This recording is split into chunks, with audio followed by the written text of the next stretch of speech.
Morning. Aya, checking for sound. Morning, Mr. Manyi. You are in the meeting. Thank you. Thank you.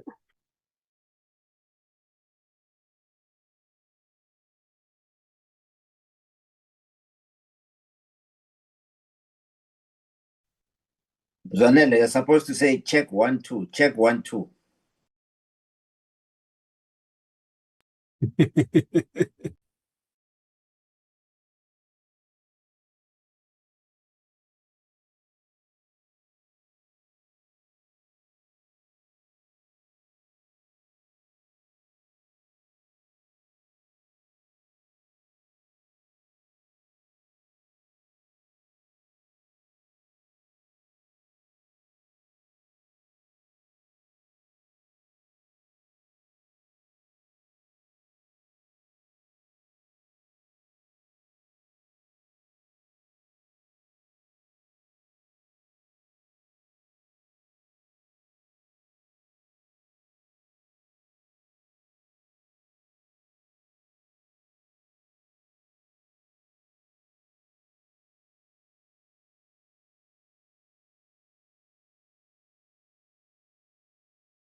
Good morning, honorable members and our officials.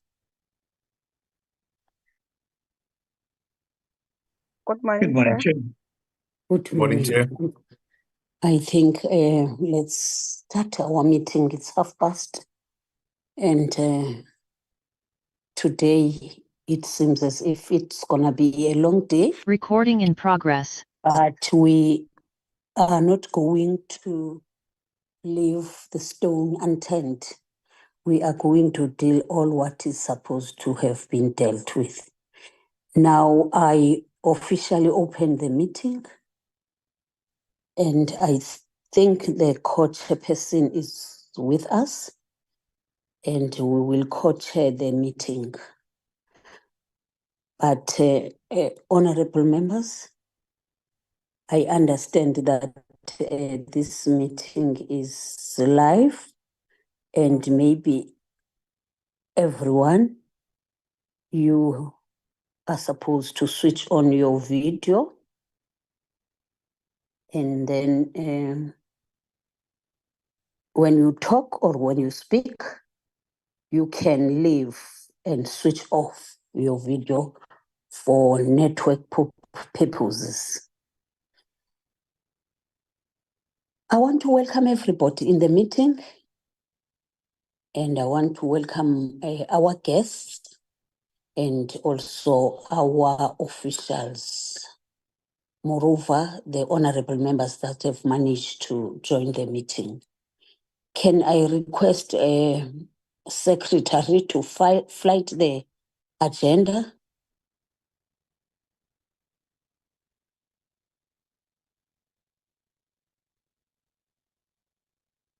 Thank you, Secretary.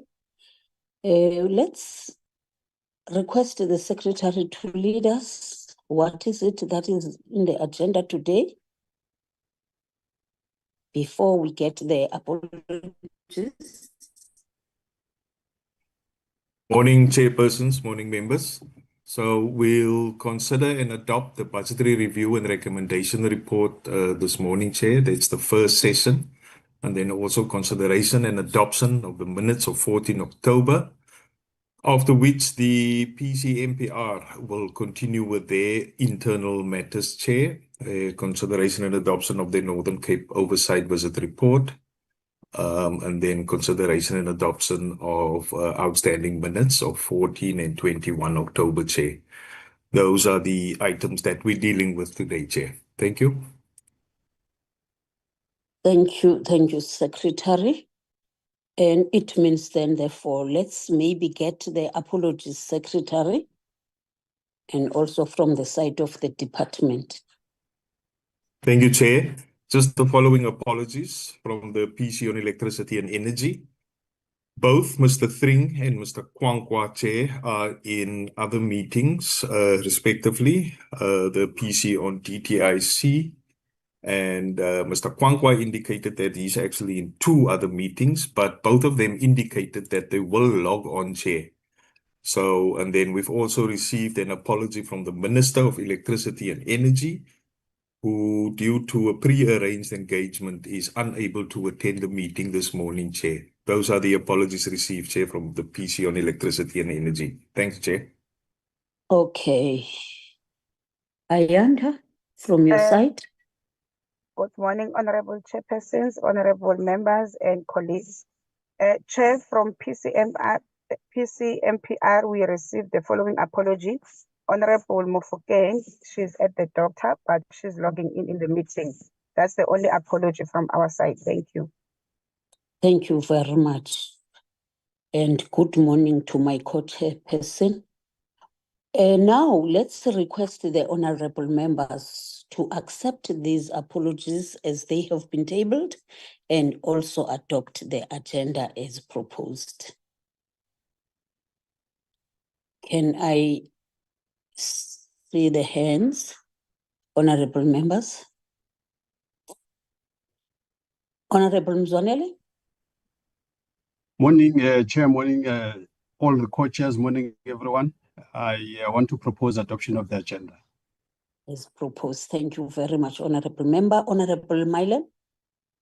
Chair, I propose the adoption of the agenda, or second the adoption of the agenda and the acceptance of the apologies.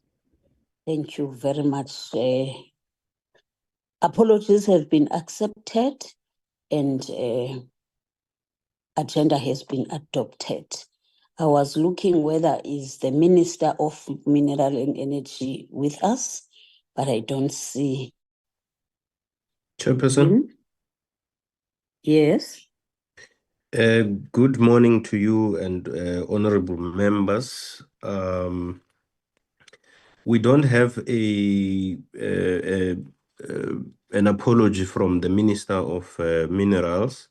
However, he is attending a joint meeting called by Transport and DTIC to appear on behalf of SEF. So they are busy with another committee now. I hope that helps. Thank you. Yes, Chair.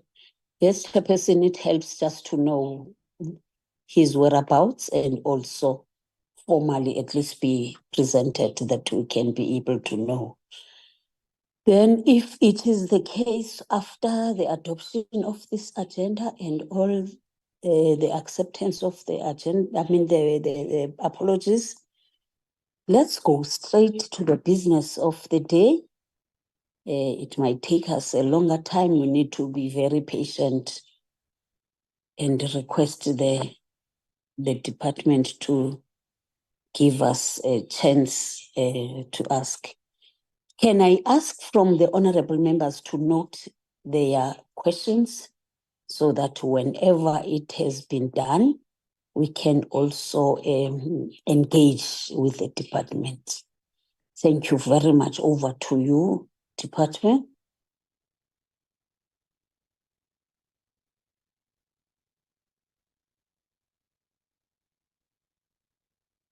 Sorry, Chair. The report will be flighted by our researcher, Ms. Masuta, and all the colleagues will go through the report, and then you will guide us whether we should go page by page or where should we start on the report. Thank you. Thank you, Ayanda. Can I get a proposal from the members?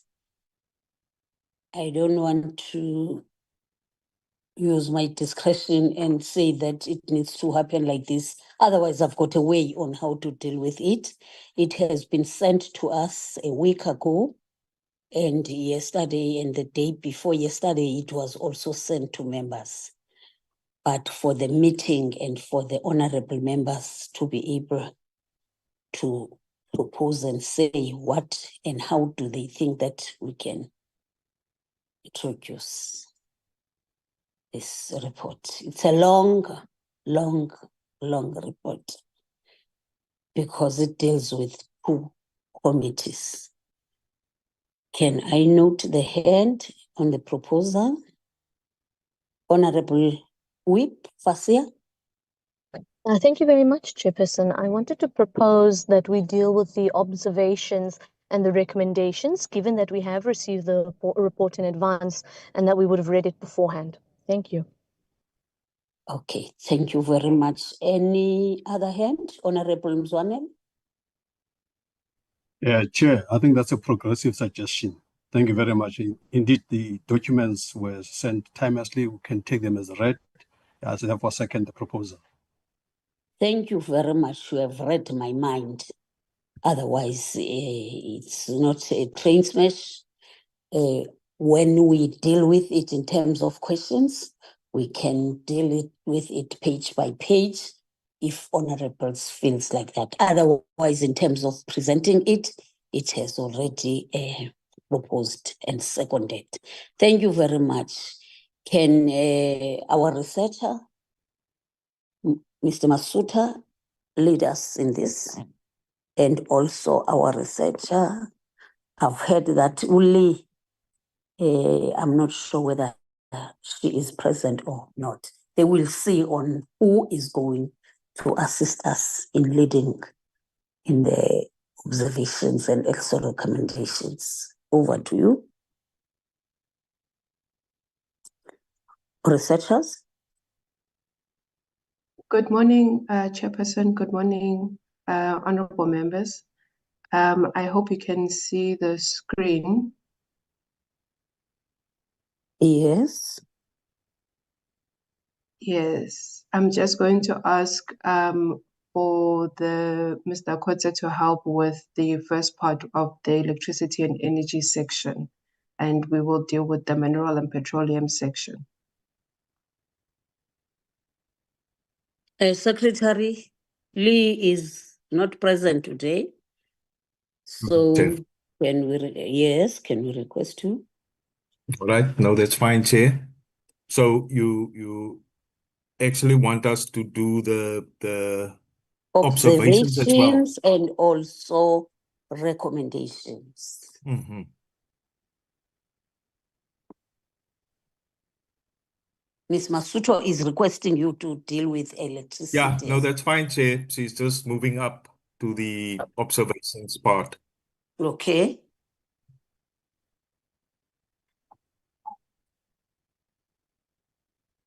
All right. Thank you, Chair.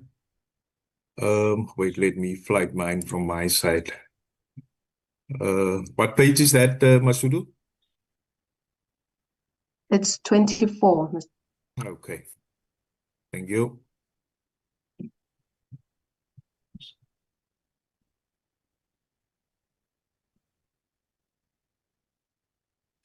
All right, there we go. The observations and deliberations. The following concerns were raised in relation to the performance of the DMRE and its entities during the committee's deliberations. 4.1, the Auditor General of South Africa, irregular expenditure, AXA, raised several instances of irregular expenditure across entities reporting to the department, which were also flagged by the committees as areas of concern. The details are as follows. Petro SA, 955 million, a 365 million SARS penalty arising from going concern and liquidity challenges, and a 590 million deviation that was not appropriately approved or communicated. Central Energy Fund, 48,000 Rand, related to a payment made on an expired contract. Strategic Fuel Fund, for 574.9 million, including 564 million Rand for diesel supply to Eskom that did not comply with the Preferential Procurement Policy Framework Act, and 10.9 million Rand identified during the audit due to non-compliance with the PPFA. Africa Exploration, Mining and Finance Corporation, 113.7 million Rand in deviations deemed unjustifiable. The Minister of Mineral Resources and Energy, Honorable Gwede Mantashe, acknowledged the Auditor General's findings and committed to strengthening governance, internal controls, and compliance across the portfolio of entities. The AGSA commended the portfolio for not incurring unauthorized expenditure in both the current and prior financial years, and further noted a decline in fruitless and wasteful expenditure, which was to be insignificant in the current year. Revenue management. The AGSA reported that revenue collection remains a persistent challenge for the department. Members of the committee specifically raised concerns regarding the billing for prospecting rights. In response, the department explained that the revenue shortfall is primarily due to companies that have failed to pay for prospecting licenses, particularly those that applied for rights over certain areas but did not ultimately utilize them. NERSA's 54, it should actually be billion, error and the role of AXA. The Auditor General noted that this matter fell outside the scope of their audit. The AGSA explained that the miscalculations were primarily due to errors in applying accounting standards, which reflect ongoing resourcing constraints within the entity. On the IEP and I'm sure it's IRP delays. Section 6 of the National Energy Act 2008 requires the Minister responsible for energy to develop, publish, and annually review the Integrated Energy Plan. Although the section came into effect on 1 April 2024, the IEP has not been formally adopted or updated since its initial draft, resulting in non-compliance with the Act. The IEP is intended to serve as the long-term strategic framework for meeting the country's energy needs across all sectors. Similarly, the AGSA expressed concern regarding the prolonged delays in finalizing the IRP. The AGSA noted that these delays continue to negatively affect strategic energy planning, as the IRP is a critical instrument for determining the national energy mix and providing a roadmap for aligning electricity supply with projected demand. The committee shared the AGSA's concern and questioned the financial implications of the continued delays in finalizing these key policy instruments. The AGSA further cautioned that, in the absence of an approved long-term plan, the department will be compelled to rely on short-term emergency interventions, which are often financially unsustainable and insufficient. It is important to note that, following the annual report briefings by the AGSA and the department, Cabinet has since approved the long-awaited updated IRP. This development is a significant step towards restoring policy certainty and enabling a coherent energy planning. On the National Solar Water Heater Program, relating to loss recovery and accountability, the Auditor General and the committee noted that losses incurred during the National Solar Water Heater Program have not yet been recovered. The committee emphasized that the matter must be fully addressed with those responsible held accountable.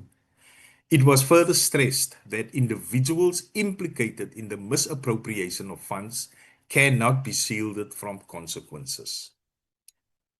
The AGSA further stated that the Department of Mineral Resources and Energy, DMRE, or now DEE, is currently assessing and providing responses regarding the MI raised by the AGSA. The committee noted that subsequent steps, including the implementation of consequence management measures, will be determined based on the adequacy and completeness of the department's responses. On the ADAM, the approach to distribution asset management, the department had set a target to develop a framework for implementing the ADAM program, aimed at improving electricity distribution infrastructure. The program was intended to address energy infrastructure challenges at the local government level and to support NERSA in enforcing licensing compliance. However, this target was not achieved. The Auditor General of South Africa highlighted this non-achievement as a key issue requiring urgent attention from the department. The AGSA specifically noted that the absence of a finalized and implemented ADAM framework continues to hinder the department's ability to effectively support municipalities in planning, financing, and maintaining distribution infrastructure, and to support NERSA in ensuring that there is a framework to enable enforcement of license conditions. Then on DMRE 4.2, the locus standi of the Independent Power Producers Office, IPP office. Mr. Mahlaule raised concerns regarding the locus standi of the IPP office, noting that the AGSA has repeatedly identified findings on the legal standing of the office in successive audits. The AGSA had noted that the unique nature of the IPP office makes it challenging for the AGSA to conduct audits effectively. In response, Minister Ramaggopa explained that the department engaged with the AGSA to address the recurring findings. The AGSA indicated that the IPP office team must develop a strategy to institutionalize the office. On legislative update, the department stated that 2 draft bills, the Mineral Resources Development Bill and the South African Petroleum Company Bill, are finalized and ready for submission. The department further indicated its intention to present the bills to the relevant committee soon. Implementation of the cadastral system. The department reported that the rollout of the cadastral system has commenced, with phase 1 being implemented in the Western Cape, specifically focusing on existing mining rights holders. The department further indicated that it would return to the committee to provide a full report on the progress and implementation of the cadastral system. Women in mining. Members commended the department on the continued progress regarding the inclusion of women in the mining sector. It was noted that since their formal inclusion in 1987, there are currently 78,000 women employed in the sector. The department highlighted that these figures represent significant progress, considering the historical exclusion of women from mining activities. PetroSA and the AEMFC, the department are focusing on addressing issues in these entities. For AEMFC, the department is reportedly processing new board to strengthen performance and governance. It was added that at Alexcor, executives had been appointed to strengthen performance and governance of the entity. On the exploration fund, Minister Mantashe highlighted the rapid growth and increasing interest in the exploration fund. He stated that the department has received pledges from several companies, which underscores the need for a revised governance structure to ensure proper management accountability and oversight of the funds. Fuel testing delays. The department acknowledged delays in the fuel testing program, noting that while the program could have achieved 100% of its target, progress was hindered by the extended time required to obtain a legal opinion from the department's legal advisor. The department confirmed that the upheld regulations remain reliable and that the program will continue in line with established compliance requirements. Then on 4.3, Chair, Ayanda will take us further, or Mashudu.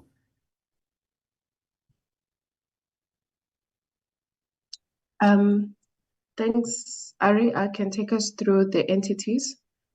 The Council for Geoscience, this is 4.3.1.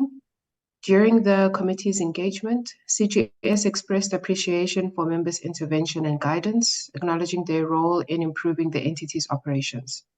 On community engagement, CGS noted that while it cannot be present everywhere, it actively engages communities in major projects and provides bursaries and training opportunities to students from disadvantaged areas. This approach builds local capacity and ensures that beneficiaries contribute to their home regions, helping to address historical inequalities. Addressing the Council's reliance on government funding, CGS explained that it is pursuing revenue diversification through monetizing its intellectual property participation in exploration projects and forming public-private partnerships. Legislative amendments now allow CGS to undertake exploration independently or jointly with state and private entities up to the exploration phase, embedding PPPs while preventing conflicts of interests. These measures aim to strengthen the national mining value chain, support state-owned entities such as African Exploration Mining and Finance Corporation, and enhance fiscal self-sufficiency. On energy-related research, CGS has made progress in carbon capture, utilization, and storage, including geological characterization, containment, safety assessment, and pilot testing with CO2 injection and real-time seismic monitoring. Geothermal research is ongoing, highlighting South Africa's potential for long-term sustainable energy. The results are expected over a 10 to 15-year horizon. The Council maintains extensive seismic monitoring with 28 national stations, ensuring public safety and transparency, and addresses misconception regarding environmental impact of seismic surveys.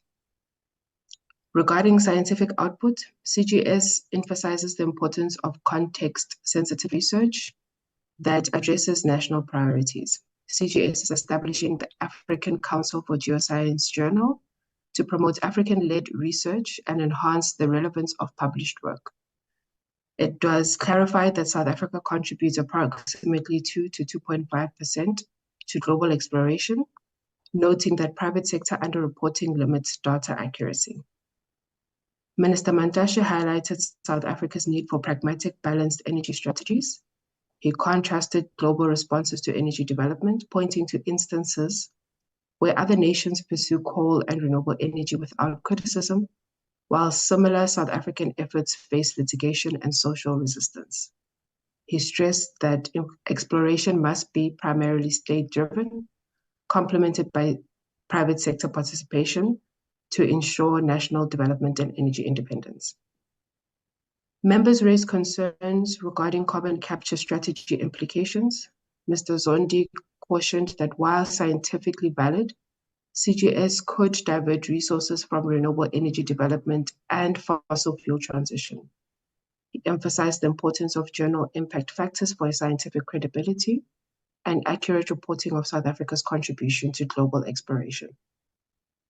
It was reinforced that South Africa's mineral and geological potential remained largely untapped, and emphasized the importance of scientific research and exploration in securing a prosperous and self-sufficient future, positioning South Africa to realize substantial domestic ownership in the mining sector.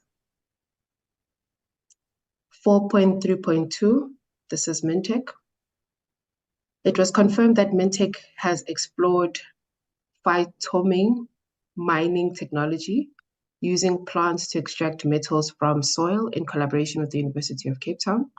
Although preliminary, the research remains a key area of interest in Mintech's future innovation strategy. It was also explained that Mintech's partnership with Mining Qualifications Authority extends beyond jewelry making and artisanal mining to include internship and graduate programs for science and engineering students. Mintech hosts approximately 30 to 40 interns annually, strengthening technical capacity and building a pipeline of skilled professionals for the mineral sector. On beneficiation, Dr. Mutuku highlighted Mintech's active involvement in developing critical minerals for the battery and clean energy value chains, including projects producing manganese, nickel, copper sulfates, which are essential components to electric vehicle batteries. Through the Center of Competence in Catalytics, Mintech also continues to lead globally in developing platinum-based catalysts and fuel cell membranes, maintaining over 15 years of international excellence.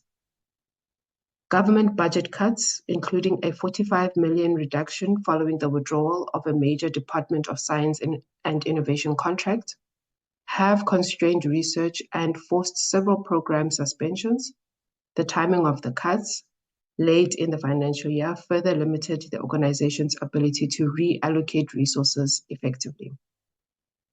Addressing research capacity, it was noted that university face supervision bottlenecks due to overextended academics. To respond, Mintech is working with the Department of Higher Education and Training, National Research Foundation, and DSI to establish a presidential scholarship program and an extractive metallurgy research hub, enabling Mintech to directly supervise master's and PhD students in areas of critical material processing and governance. On transformation and gender representation, 46% of Mintech's workforce are women, and majority of whom are Black. At technical and research levels, 76% of employees are Black, with over 30% being women, reflecting steady progress in equity and professional development. Regarding mine rehabilitation, Mintech has successfully rehabilitated 284 derelict and ownerless mines. Through expansion expansion is constrained by funding, rehabilitation costs range between 30 million and 40 million per site, particularly for asbestos and gold mines, and are often compounded by community unrest and security challenges. These disruptions, especially during election periods, increase project costs and delay completion. The loss of IT staff to private sector due to more competitive salaries is a serious challenge which affects operational stability. Dr. Mutuku reaffirmed Mintech's commitment to partnerships with government, industry, and communities to promote responsible resource use, safety, and beneficiation, while addressing graduate unemployment and expanding opportunities for young scientists. The need for increased government funding to sustain Mintech's research capacity and innovation mandate was emphasized. 4.3.3, Mine Health and Safety Council. The committee commended the department and its partners for the notable decline in mining fatalities and injuries, reflecting sustained progress towards zero harm target. Members acknowledged that the improvement is as a result of collaborative efforts between government, labor, industry, supported by the Mine Health and Safety Act and the Mine Health and Safety Summits. The committee noted the department's shift from short-term accident prevention to addressing long-term latency occupational diseases such as TB and respiratory illnesses, and welcomed the development of new compliance guidelines and health surveillance measures. It was observed that the culture transformation framework plays a vital role in driving behavioral change and embedding safety accountability across all levels of the mining sector. The committee noted the introduction of new safety innovations such as missing persons locator system, which aims to improve underground emergency response and worker protection.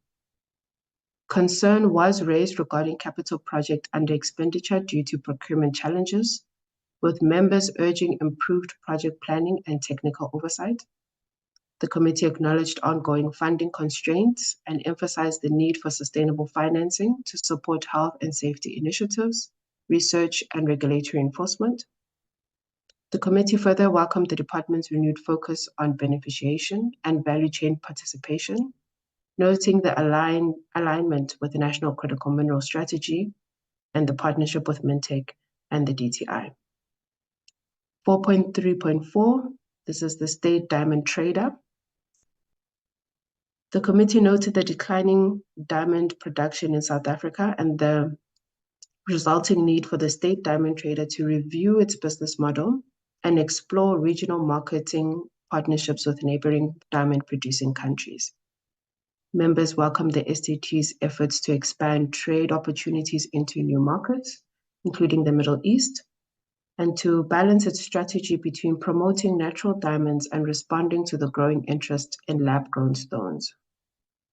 The committee commended the STT's Enterprise Development Program for supporting emerging and women-owned diamond businesses, providing access to rough diamonds, trade exhibitions, and mentorship. However, members expressed concern over the lack of access to finance, noting that no commercial banks currently fund diamond enterprises.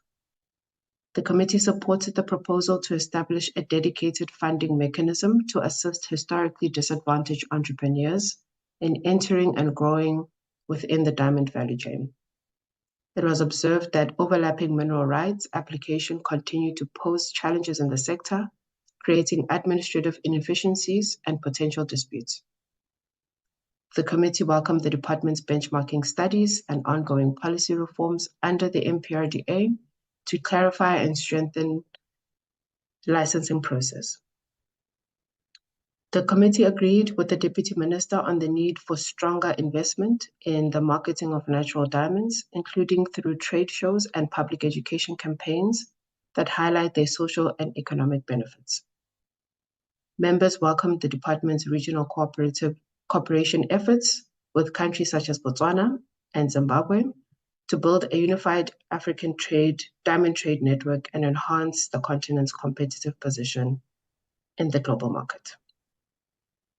Thank you, Masudu. 4.3.5.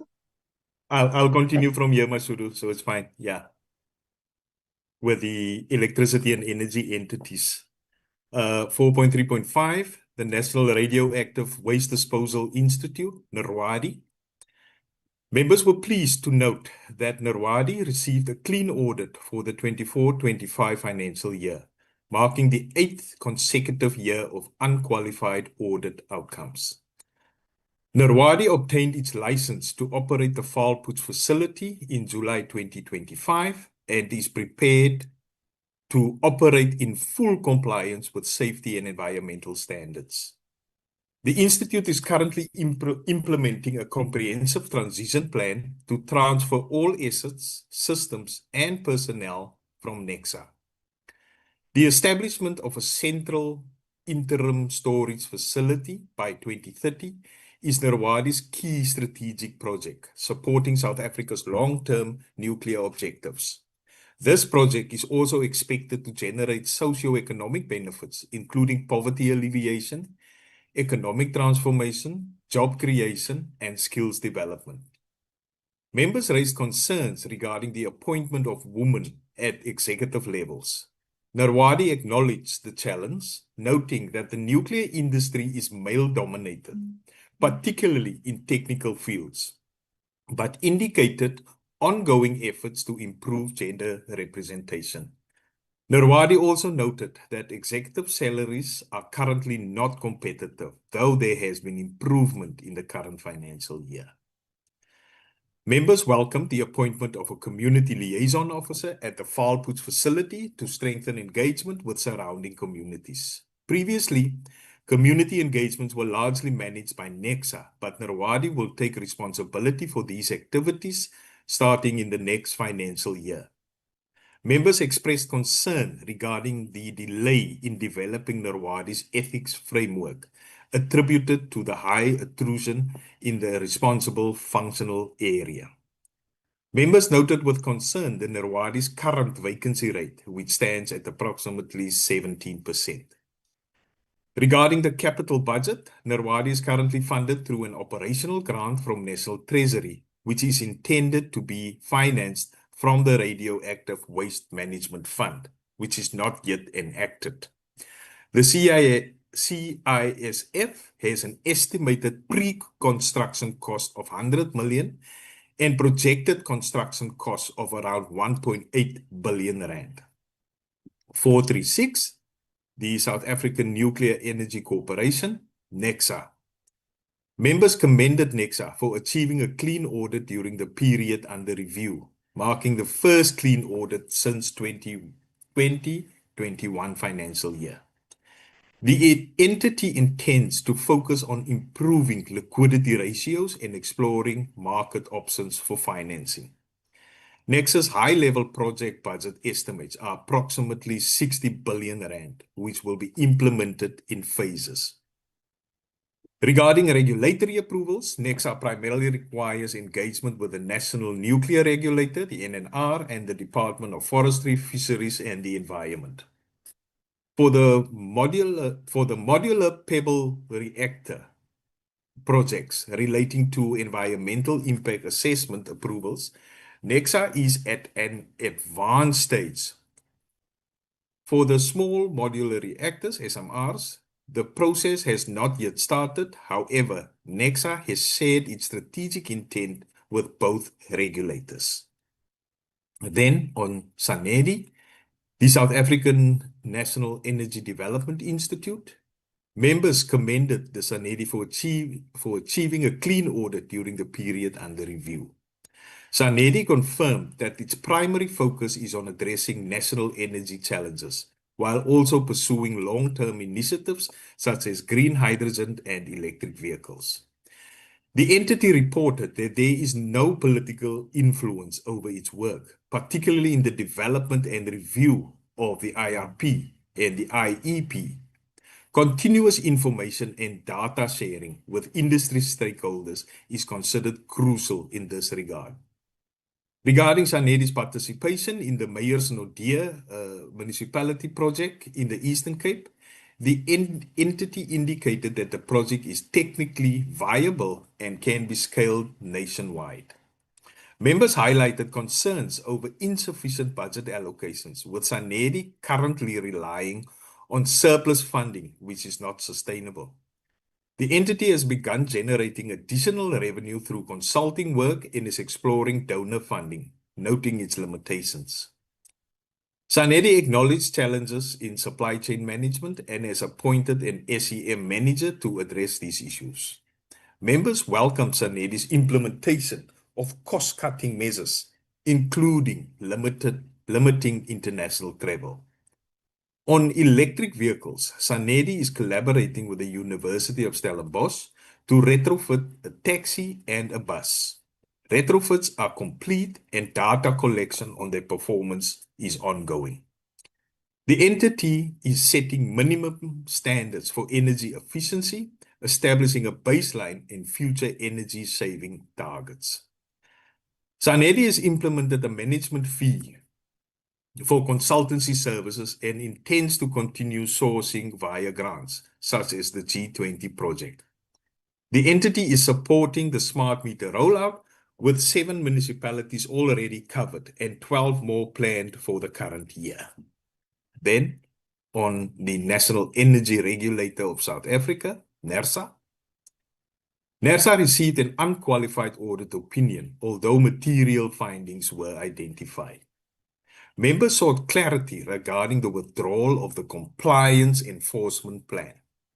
NERSA explained that the previous plan faced legal challenges and did not fully reflect requirements introduced by the Electricity Regulation Amendment Act, such as the establishment of the tribunal. The revised plan has now been aligned with the ERA Act. Members raised concerns about the 54 billion rand agreement with Eskom, highlighting capacity constraints within NERSA. Legal proceedings have been initiated by a stakeholder to challenge the agreement. Regarding disciplinary action for the 54 billion rand issue, the NERSA board has requested that the regulator report within 3 months with recommendations. Members questioned the absence of public participation on the 54 billion rand agreement, where NERSA explained that the judicial review processes do not require public consultation. Professional fees consumed over 16% of NERSA's budget, largely due to legal costs stemming from court challenges to NERSA's decisions. Members noted that legal costs are expected given the provisions in the ERA and the National Energy Regulator Act, which allow aggrieved parties to approach the courts. Implementing the ERA requires specialized skills, some of which are still being developed domestically. NERSA assured the committee that skills development is ongoing as ERA implementation progresses. Then, on the National Nuclear Regulator, the NNR, members commended the NNR for achieving a clean audit for the 4th consecutive year. Members expressed concern regarding vacancies on the NNR board, specifically the community and labor representative positions. The NNR indicated that nominations have been gazetted and advertisements were placed in August-September 2025, and they are hopeful that these positions will be filled urgently. The NNR Act empowers the NNR to conduct public hearings on the Koeberg long-term operation where appropriate. Despite the board vacancies, the NNR conducted public hearings in both the Northern Cape and Western Cape to obtain public input. The NNR is in the process of developing general nuclear safety regulations, including those for small modular reactors. Members raised concerns regarding a 10 million rand debt write-off for nuclear license holders. The NNR clarified that this related to historic debts, and processes have now been implemented to ensure license fees are current. Regarding the Koeberg long-term operation, the board confirmed compliance with the Constitution and the NNR Act. Documentation and submissions for Koeberg Unit 2 LTO are currently under review. No safety breaches have been reported at the Koeberg plant. The NNR confirmed that it maintains regulatory standards and authorization limits for compliance. The NNR indicated that it possesses the necessary skills to regulate the sector, and where specialized expertise is required, it engages technical support organizations. Then 4310, Eskom. The AGSA issued a qualified audit opinion on Eskom for the 9th consecutive year, primarily due to the incomplete and inaccurate disclosure of irregular expenditure and losses resulting from criminal conduct. Some members expressed concern that there is a culture of impunity within Eskom, characterized by non-compliance with legislation, policies, and procedures, and a lack of effective consequence management. They noted that investigations and forensic recommendations have not been adequately implemented. Other members, however, acknowledged an improvement in Eskom's overall performance. Members raised concern that Eskom has not implemented the AGSA's previous recommendations, contributing to the recurring audit qualifications.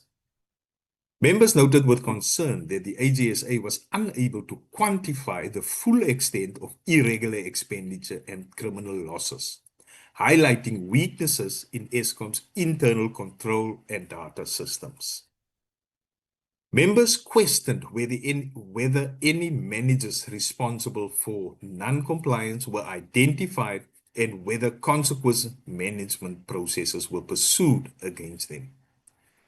Members observed that losses due to criminal conduct increased from 6.7 billion rand in 23-24 financial year to 7.2 billion in 2024 financial year, reflecting persistent control failures.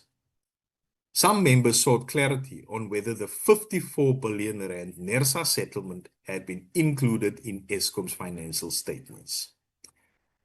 The AGSA confirmed that Eskom's reported profit before tax, 23.8 billion rand, and profit after tax, 16 billion rand, were credible and fairly presented, noting that the results included a once-off SARS diesel rebate settlement, which would not recur, improved generation performance, reduced load shedding, and lower open cycle gas turbine costs contributed positively to these results.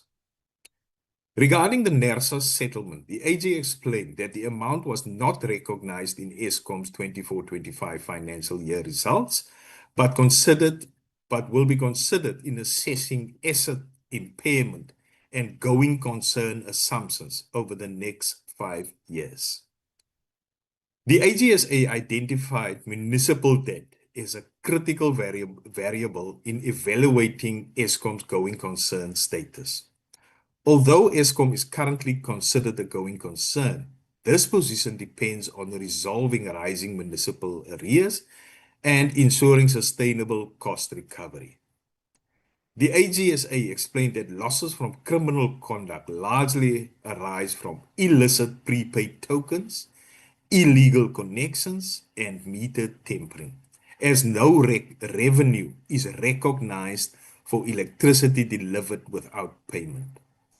The full extent of these losses cannot yet be quantified due to insufficient data logs and digital traceability within Eskom systems. The AGSA noted that Eskom's planned smart meter rollout program will enable centralized monitoring of token usage, improving detection and prevention of illegal vending once fully implemented. On governance and accountability, the AGSA reported that several of Eskom's control weaknesses were linked to acting appointments in key executive positions. The Eskom board has initiated processes to fill these posts permanently, and early indications suggest improved governance, energy, and oversight. The AGSA further indicated that progress reports on prior audit findings are now regularly tabled at executive committee level. However, as most appointments were made late in the financial year, it is too early to assess the full impact of these interventions. Eskom has established an internal processes to manage reportable irregularities through relevant board committees, which are responsible for overseeing corrective actions and tracking their implementation. Eskom reported that it achieved a net profit of 60 billion rand in the 24-25 financial year, the first return to profitability in 8 years, and attributed this to operational recovery and financial discipline. Eskom explained that the Eskom Debt Relief Act has enabled the utility to stabilize its finances by reducing interest costs. The debt relief funds are ring-fenced for debt reduction only and cannot be used for operational expenditure. Members commended Eskom for its improved financial and operational performance, including its profitable year since 2017 and a significant reduction in load shedding frequency. Following the 2024 audit, Eskom launched a 3-year audit recovery program in January 2025, aimed at strengthening internal controls and governance systems, similar in structure to the Generation Recovery Plan. Eskom reported that its Energy Availability Factor, EAF, had reached 70% in September 2025, marking substantial progress in generation reliability. The committee noted with concern Eskom's staff complement exceeding 43,000 employees, questioning whether plans exist to manage personnel costs while maintaining efficient and affordable service delivery. Eskom indicated that its staffing levels are consistent with international benchmarks and that cost optimization initiatives are underway. Members raised concern over the rise in losses due to theft and ongoing challenges in preventing criminal activity within the network. On generation capacity, members observed that Eskom's outlook depends on the return to service of Medupi Unit 4 and Koeberg Unit 2, both critical for system stability. Members noted that Eskom failed to meet its key performance indicator on implementing forensic recommendations, achieving only 70% compliance, reinforcing concerns about weak consequence management. Members expressed concern that Eskom's emissions remain above legal limits, with 8 power stations exceeding permissible thresholds. Eskom reported that Latabo, Kendall, and Matimba power stations have since achieved compliance as of July 2025, following maintenance and upgrades. The committee noted that municipal debt remains a major sustainability challenge, threatening Eskom's long-term viability despite operational improvements. Eskom reported that irregular expenditure declined from 5.6 billion to 1.5 billion year on year, despite the audit recovery plan being operational for only 3 months. Stronger results are expected in the following financial year. Regarding losses from criminal conduct, Eskom stated that fraud involving online prepaid vending systems had delayed the 2024 audit, but that new cybersecurity and control measures have since been implemented. A new vending platform is being developed for completion by 2027. Eskom reported entering the 25-26 summer period with 1.4 gigawatt of additional generation compared with the previous year. On tariff levels and affordability, Eskom committed to maintaining single-digit tariff increases over the next few years, supported by intensified cost optimization and revenue enhancement initiatives. Eskom emphasized that its sustainability depends on an integrated approach encompassing operational efficiency, financial discipline, debt reduction, and the resolution of municipal arrears.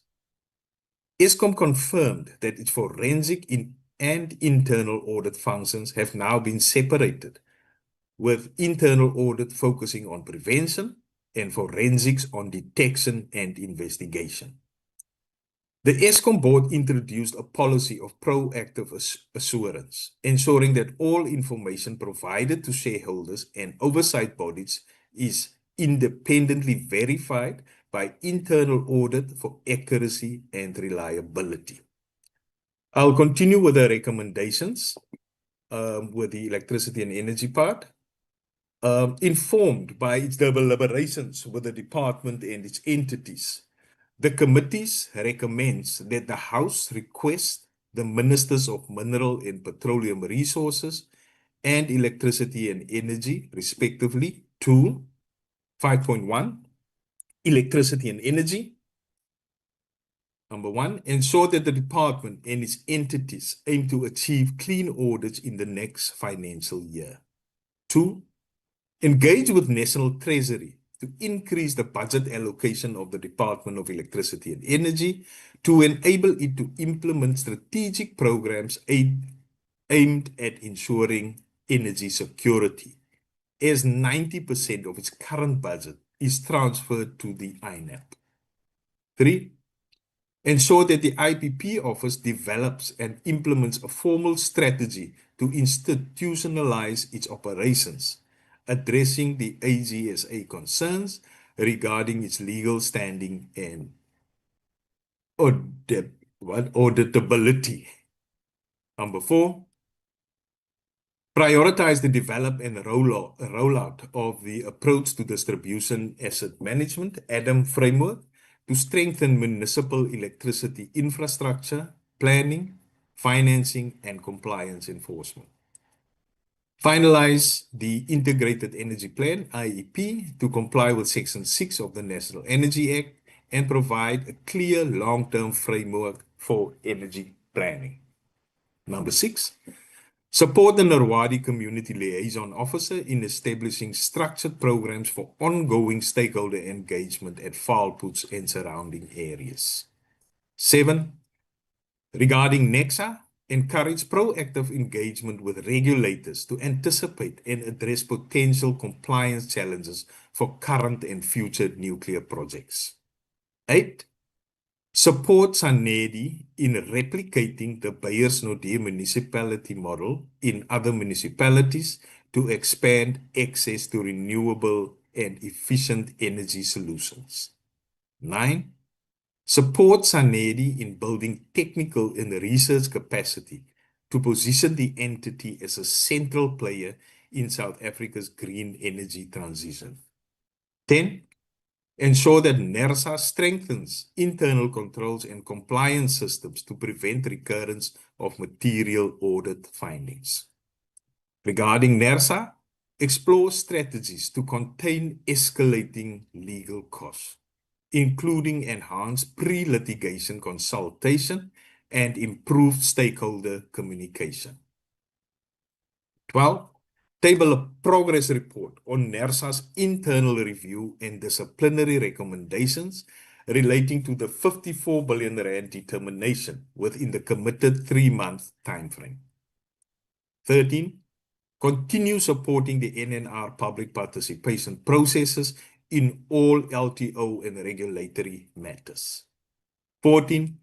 Ensure capacity building initiatives are maintained at the NNR to ensure that regulatory staff possess the necessary expertise from emerging nuclear technologies. 15. Ensure that the ESCOM board urgently addresses all repeat findings from the AGSA and provide updates on the implementation of the audit plan to the committee on a quarterly basis. 16. Provide a detailed breakdown of disciplinary actions taken against officials at ESCOM for financial misconduct and irregular expenditure.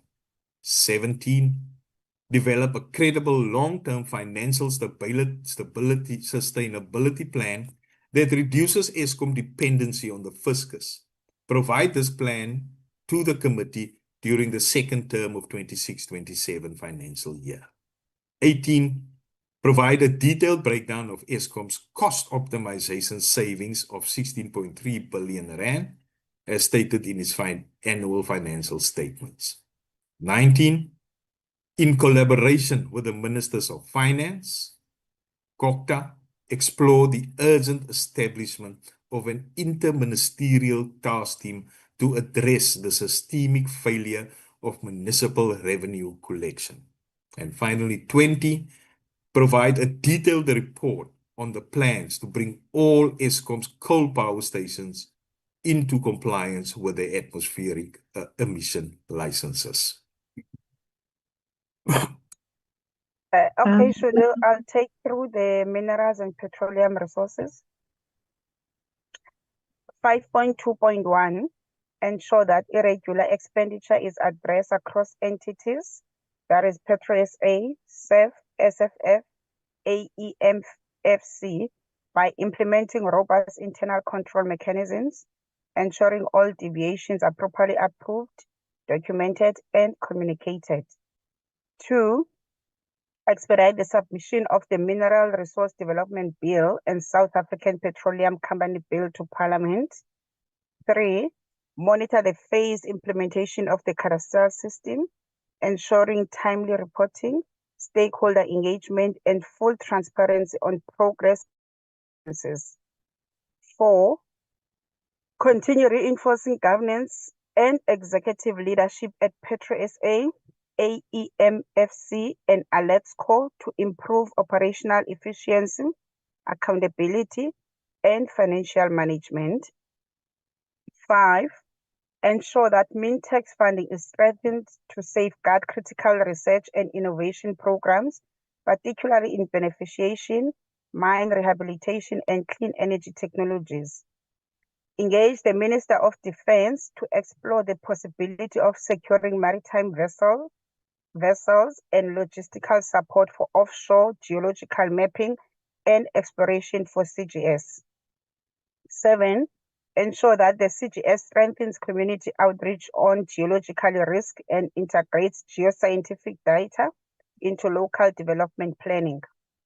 8. Facilitate cross-sector collaboration to leverage CGX expertise in national infrastructure, climate resilience, and resource development initiatives. 9. strengthen community-level beneficiation initiatives to ensure local residents benefit directly from mineral development aligned with the National Critical Mineral Strategy in partnership with Mintech and DTIC. 10, to brief the committee on progress made in establishing the South African National Petroleum Company and the transfer of assets. Further, brief the committee on the plans of the SAF group to ensure that its subsidiaries implement definite strategies to maintain their status as going concerns. 11, enhance community engagement and training for artisanal and small-scale miners to promote safe and inclusive beneficiation. Sustain and strengthen collaborative efforts across government, labor, and industry to further reduce mining fatalities and injuries.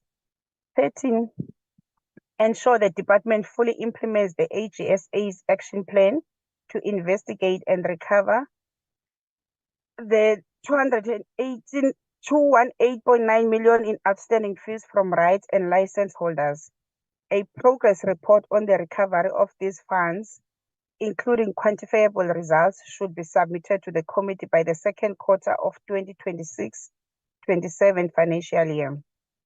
14, strengthen the governance and operational efficiency of the Junior Mining Exploration Fund to accelerate the processing of application and disbursement of funds, ensuring it effectively de-risks exploration and supports the growth of historically disadvantaged South African junior miners. 15, implement measures to prevent the recurring delays in the fuel testing program, including streamlining the process for obtaining legal opinions and ensuring the timely appointment of service providers to guarantee consistent regulatory compliance and consumer protection. 16, prioritize the development and implementation of a formal Recording regulatory framework stopped. for artisanal and small-scale mining policy as part of the legislation. 17, ensure that the Council for Geoscience work closely with provincial and municipal planning departments to integrate geoscientific data into local economic development strategies and spatial planning framework. The last one, report to the committee on plans to deal with irregular expenditure with the intention of reducing the level of irregular expenditure. In conclusion, Chairperson and honorable members, it is imperative that there is cooperation between the Department of Mineral and Petroleum Resources and the Department of Electricity and Energy to ensure that the country is able to mitigate the current gas cliff, which is currently affecting the country, to ensure that the best economic solution is found to benefit inclusive economic development. Last point, number 6, on the appreciation, the committee would like to thank the Minister of Mineral and Petroleum Resources, Mr. S.G. Mantashe, and Minister of Electricity and Energy, Dr. S. Ramagopa, and the staff of the department, as well as the board members and management of all entities for their cooperation and transparency during this process. The chairperson wishes to thank all members of the committees for their active participation during the process of engagement and deliberations and their constructive recommendations reflected in this report. The committees also wish to thank their support staff, in particular the committee secretaries, Ms. A. Boss, Mr. A. Kotze, the Conan Advisor for Petroleum and Mineral Resources, Mr. S. Maboda, researchers, Ms. M. Masuta and Ms. L. Bramwell, the committee assistants, Ms. V. Makubalo and Ms. N. Nyovu, and the executive secretary to the chairperson, Ms. L. Titus, for their professional support and conscientious commitment and dedication to their work. Thank you very much, Chairperson. That is the report we table in front of you for consideration and report. Thank you. Thank you very much. You've already thanked everyone. So you've made my job easy for now. Thanks ever so much. Let me allow the honorable members to interact with the report so that we can be able to adopt it. Thank you. Over to you, honorable members.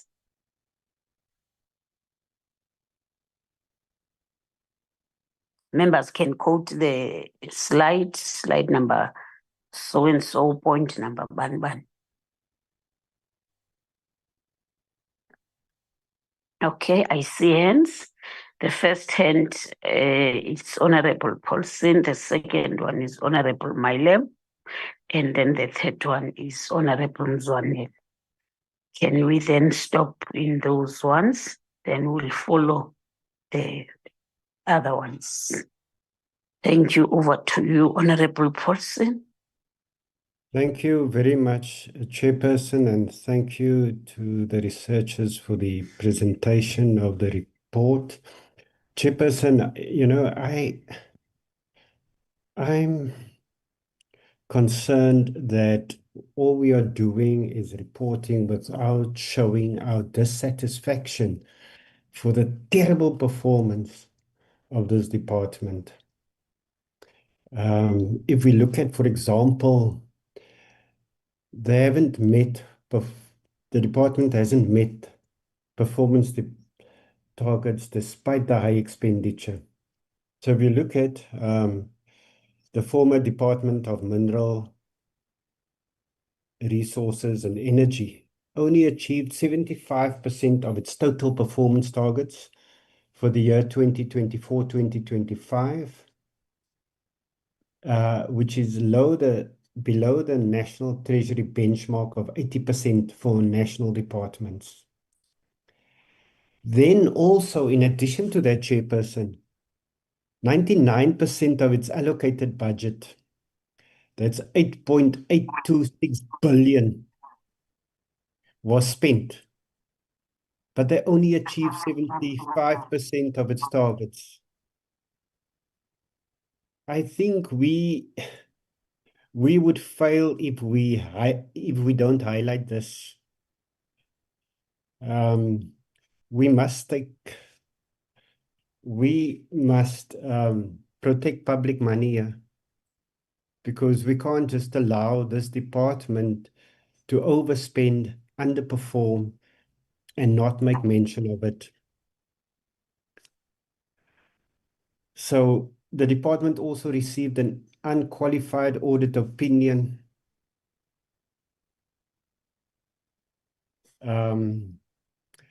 But there are some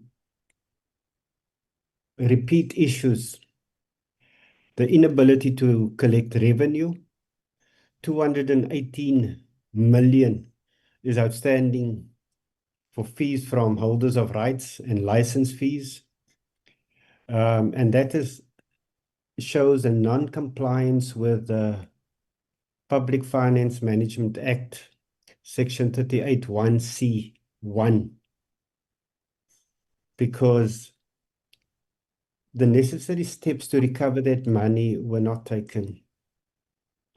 And then also there's the unresolved, fruitless and wasteful expenditure, the solar heater project, which resulted in unresolved, fruitless and wasteful expenditure of 315.7 million as of June 2022. So that is unresolved, and every time when we raise that issue in the committee, we are told the matter has been settled. Nobody was held to account for that wasteful expenditure. 315.7 million. That's a lot of money. So this report fails to wrap the department over the knuckles for this wasteful expenditure. And then there's other entities also that report significant irregular expenditure. And this is as a result of weak internal controls. And I'm beginning to think it's willful.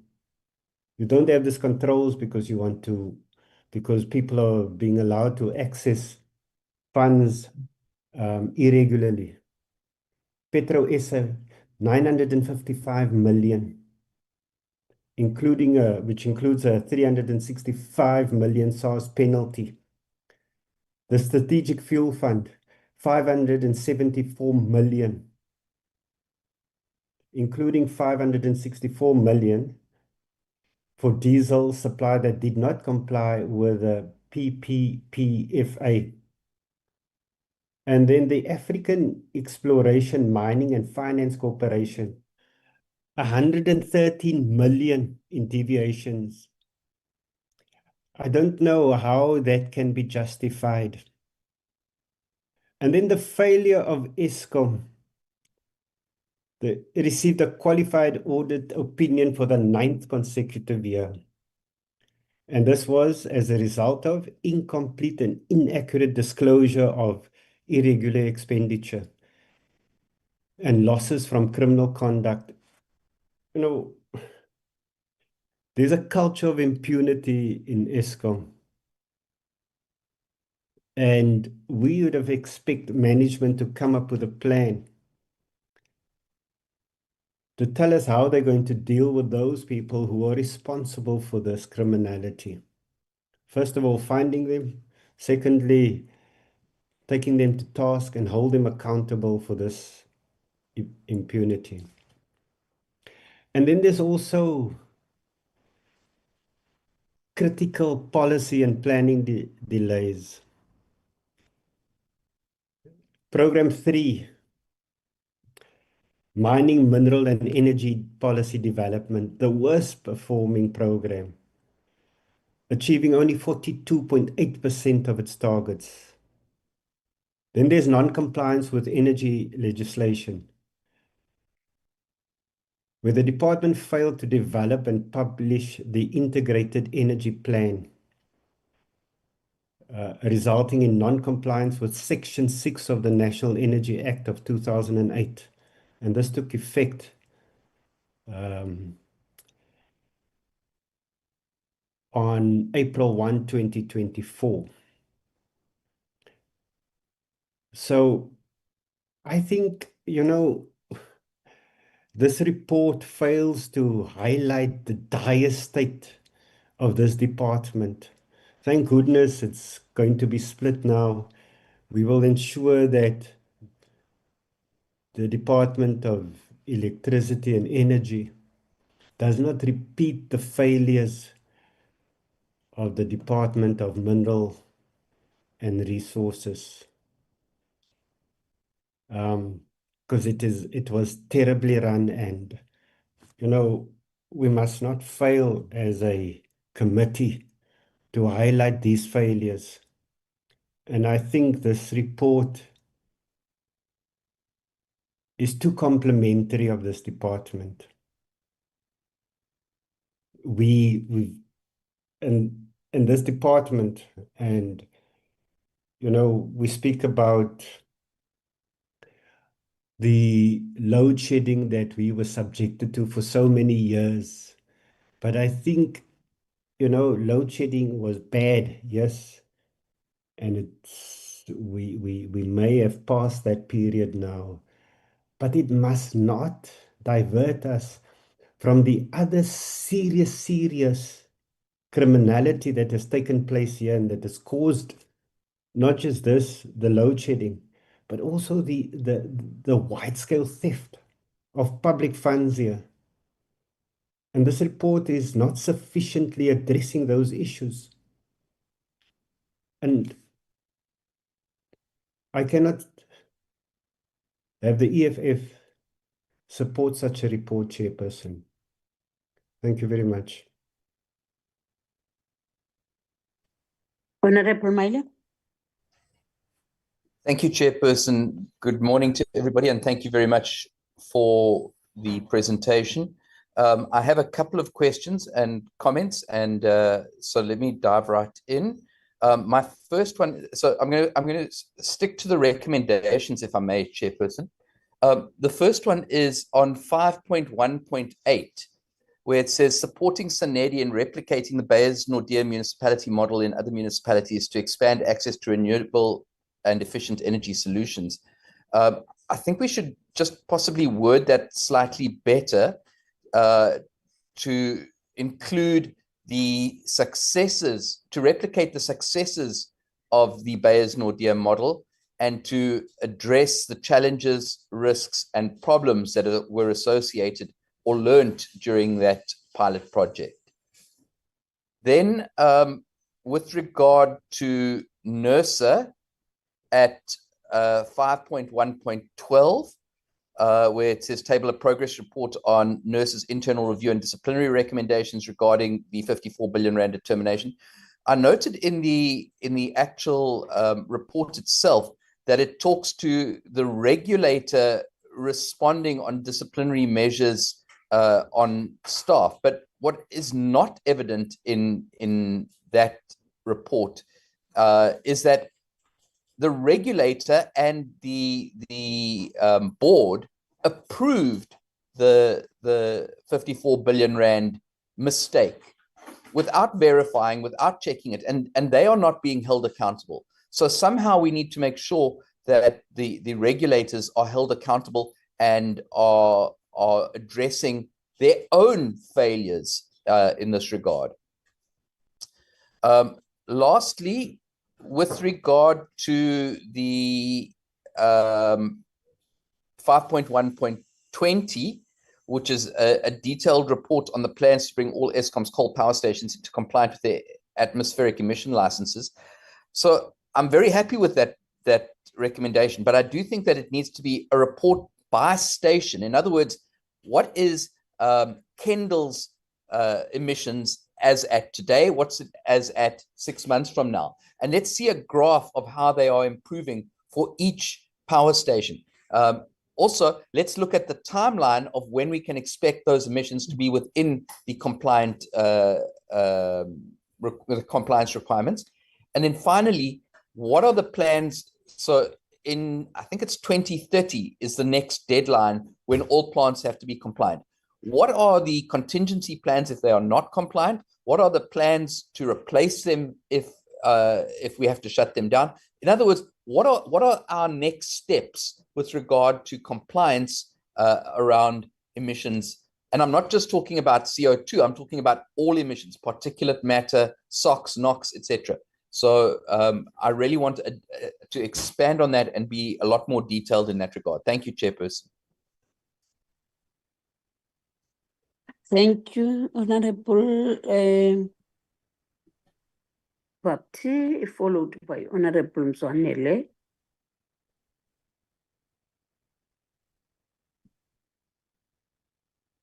Thank you, Chair. Can you hear me?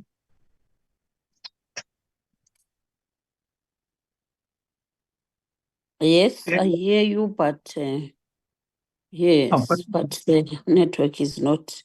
Can you switch out your Video is off. mic? Yes. Thank you, Chair. Chair, I am covered by Honourable Paulson, but I do want to just put on record that the findings by the auditor for material misstatement overlap with the two worst performing programs, that's 3 and 5. I think there's something in that. In terms of their non-financial performance, those are the two worst performing programs, and similarly, in terms of audit findings, they did not fare well. But then coming to the recommendations, I'm covered under 5.120. I do want to look at 5.119. And it says, in collaboration with the Ministers of Finance and COGTA, explore the urgent establishment of interministerial task team to address the systemic failure of municipal revenue collection.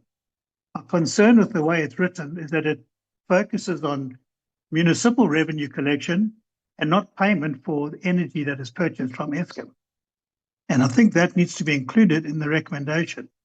The task team needs to focus primarily on revenue payment for energy to Eskom, because that's where the threat lies in terms of financial viability.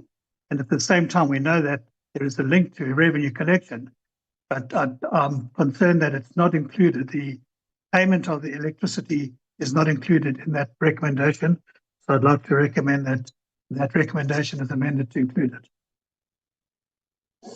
Thank you, Chair.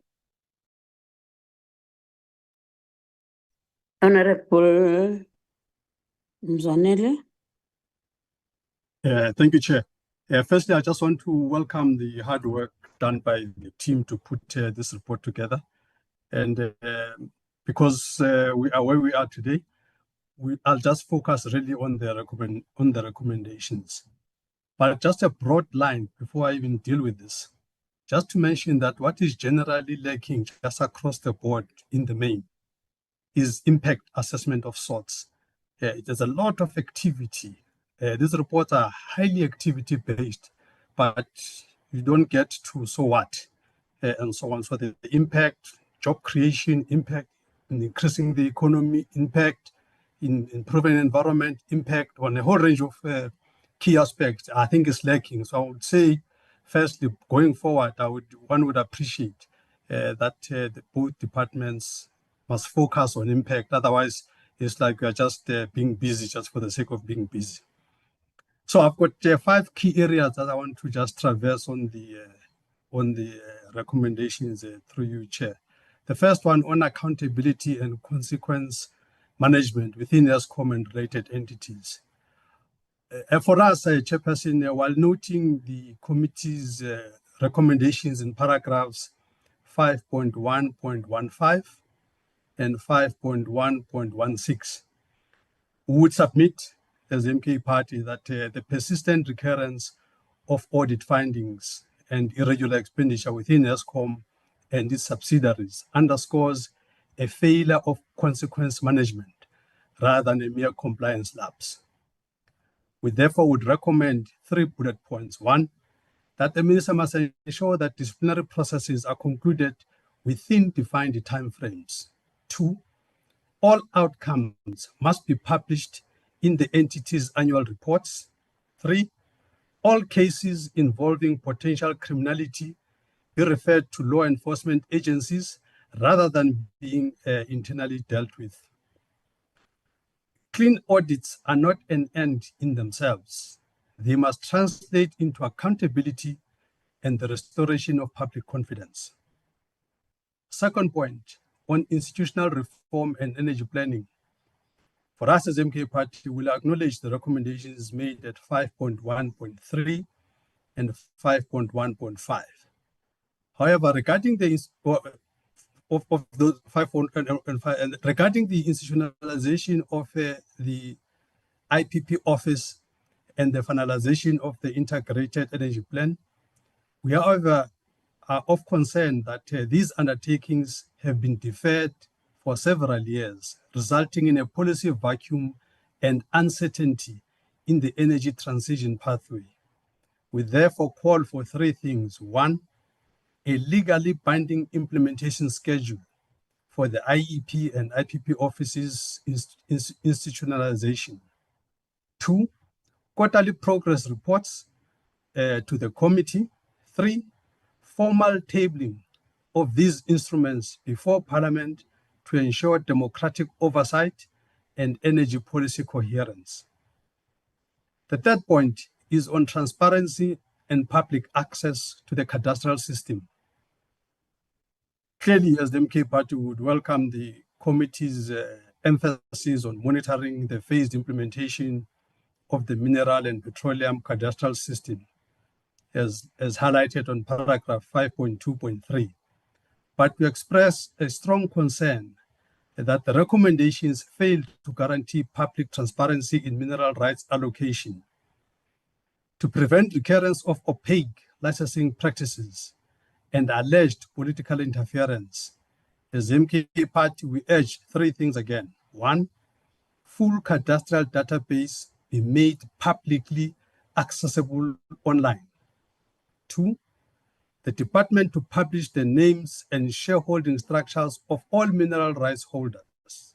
3, the Auditor General be mandated to verify the integrity of the data annually. We would argue that transparency in the management of the mineral rights is indispensable to investor confidence and anti-corruption enforcement. The 4th point on fiscal dependence and ESCOM's financial sustainability. With reference to recommendations 5.1.7, for us as MK Party, we support the call for long-term sustainability plan, but caution that ESCOM has for successive years failed to curb fiscal dependence.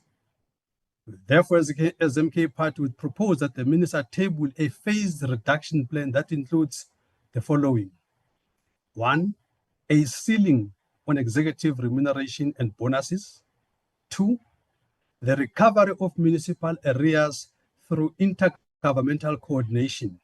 And on this point, Chair, let me just pause and say, this was a self-inflicted pain, where when ESCOM takes a decision to say that the A-grade customers must generate electricity for themselves and so on, and then leave in their income statement only these struggling municipalities, and then today they complain about these areas. It's a self-inflicted pain that they've done. They've taken all the A-grade customers and encouraged them to self-generate electricity. And now you're sitting with all the weak clients in your income statement. So I think ESCOM mustn't cry here because they've just done this thing deliberately. In fact, I think it was one of the defunding strategies so that ESCOM can be sold to private sector. Third point, we would also call for a quarterly fiscal dependency and dependency tracker that must be submitted to Parliament. We would urge the Chairperson that fiscal prudence must accompany operational recovery if ESCOM is to be financially and structurally sustainable. The last point, the fifth point on beneficiation, artisanal mining, and inclusive economic development. For us as MK Party, we would really support the emphasis placed on paragraphs 5.2.9, paragraph 5.2.11, and paragraph 5.2.17 on beneficiation and artisanal mining. Yet, we would like to note the lack of measurable targets for local empowerment and equitable participation. It's all well and good to say this and this must happen, but if you've got no measurement of how good or bad you've done, you are just doing a PR exercise. Accordingly, we recommend the following. 1, the department must table a beneficiation impact report before the next budget cycle, disaggregated by province and demographic representation. 2, local communities be granted ownership stakes and access to beneficiation hubs. And thirdly, dedicated funding windows be created for historically disadvantaged South Africans, controlled junior miners to promote inclusive mineral development. Conclusion, Chair, I would like to say these measures are essential for transforming the mineral economy into one that benefits host communities and drives genuine localization. I want to conclude once again, Chairperson, by saying if one goes to the various mining towns, there is no evidence that there is seriousness around developing the communities around these mining areas. It's almost like there is a predictable evidence of poverty in all these areas, and yet these areas are host areas that the mineral wealth of those areas are actually all exported and all of that, and nothing is left. And these mining companies don't seem to have a shame on leaving these communities so impoverished. But we've got a department here that is supposed to see through this, but for some reason, there's no evidence that the department is serious about developing these host areas. With those few comments, Chair, I thank you, and I think our whip here, Honorable Molefe, will articulate our general attitude to the report. Thank you.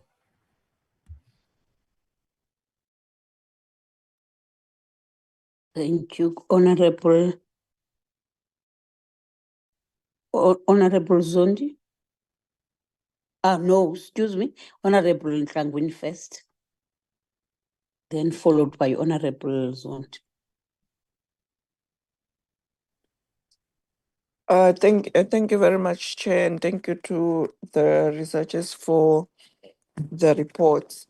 I think mine is just maybe perhaps on the report itself. It speaks to the inputs that the Chair have made and Honorable Zondi. and it doesn't speak to the inputs that other members have made. My concern to this is just that maybe 10 years or 20 years along the line, when anyone takes this report, it will reflect that only that 2 members have made input. Maybe perhaps the approach should be that throughout the report, it states that the committee have said or something like that. So it can be a collective report and not look like we're only singling out 2 members' contribution, because the report also speak, and I can see in some of the points the contributions I have made, but my name is not attached to it, which is fine because it's a committee report. So I think maybe perhaps in that one we need to look into. And I think just on the last point, maybe to also make emphasis on the irregular expenditure. If it's not mentioned, maybe perhaps we need to find a way into to say that the department must pay attention to it, and because we can't have a department whereby irregular expenditure or unauthorized expenditure are just growing year on year. So much more attentiveness needs to be placed on those 2 aspects. But then further on, thank you for the report, researchers. Sterling work as always. Thank you.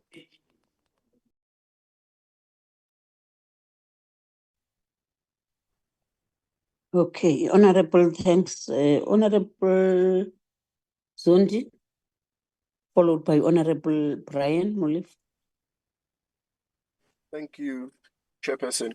Let me relay my greetings to everyone in the meeting, and let me also welcome the report and thank the research team for putting it together. My first point, Chairperson, will be maybe it will piggyback in on Honorable Manyi's recommendation with regards to the cadastral system. But I think it's also important that we add that the department must supply a revised timeline to the committee on the full implementation of the cadastral system, reporting all phases so that we are able to track it. And then my second point, Chairperson, and I want to preface it with these sentiments. Our job as the committee is to provide oversight over the executive and ensure that all the finances are utilized in a correct manner, and also the entities under the department are also sustainable. Now, this becomes very important. It becomes very important that we know the finances of the entities for us to be able to provide effective oversight. It was reported that PetroSA sells diesel to Eskom at inflated prices. It is very hard to ascertain this if you cannot be able to see the pricing structure on the annual report of the entity. It is also difficult to ascertain this when you also don't know where the diesel is sourced. Now, it's very difficult then to provide oversight, because for all we don't know where the diesel is sourced and what is the pricing structure when selling to another state-owned entity. Eskom was also refused a diesel wholesale license, which would have killed PetroSA basically. So this is also another issue of oversight where we will not be able to really know if they were declined this license for procedural reasons or it was to protect PetroSA. Now, with that prelude, Chairperson, a recommendation that I would like to add is that Petro SA must give their pricing structure for diesel sales to the committee and indicate where the diesel is sourced in order to ensure effective oversight over the entity. So that would be my recommendation, Chairperson. With that said, I would like to welcome the report. Thank you, Chairperson.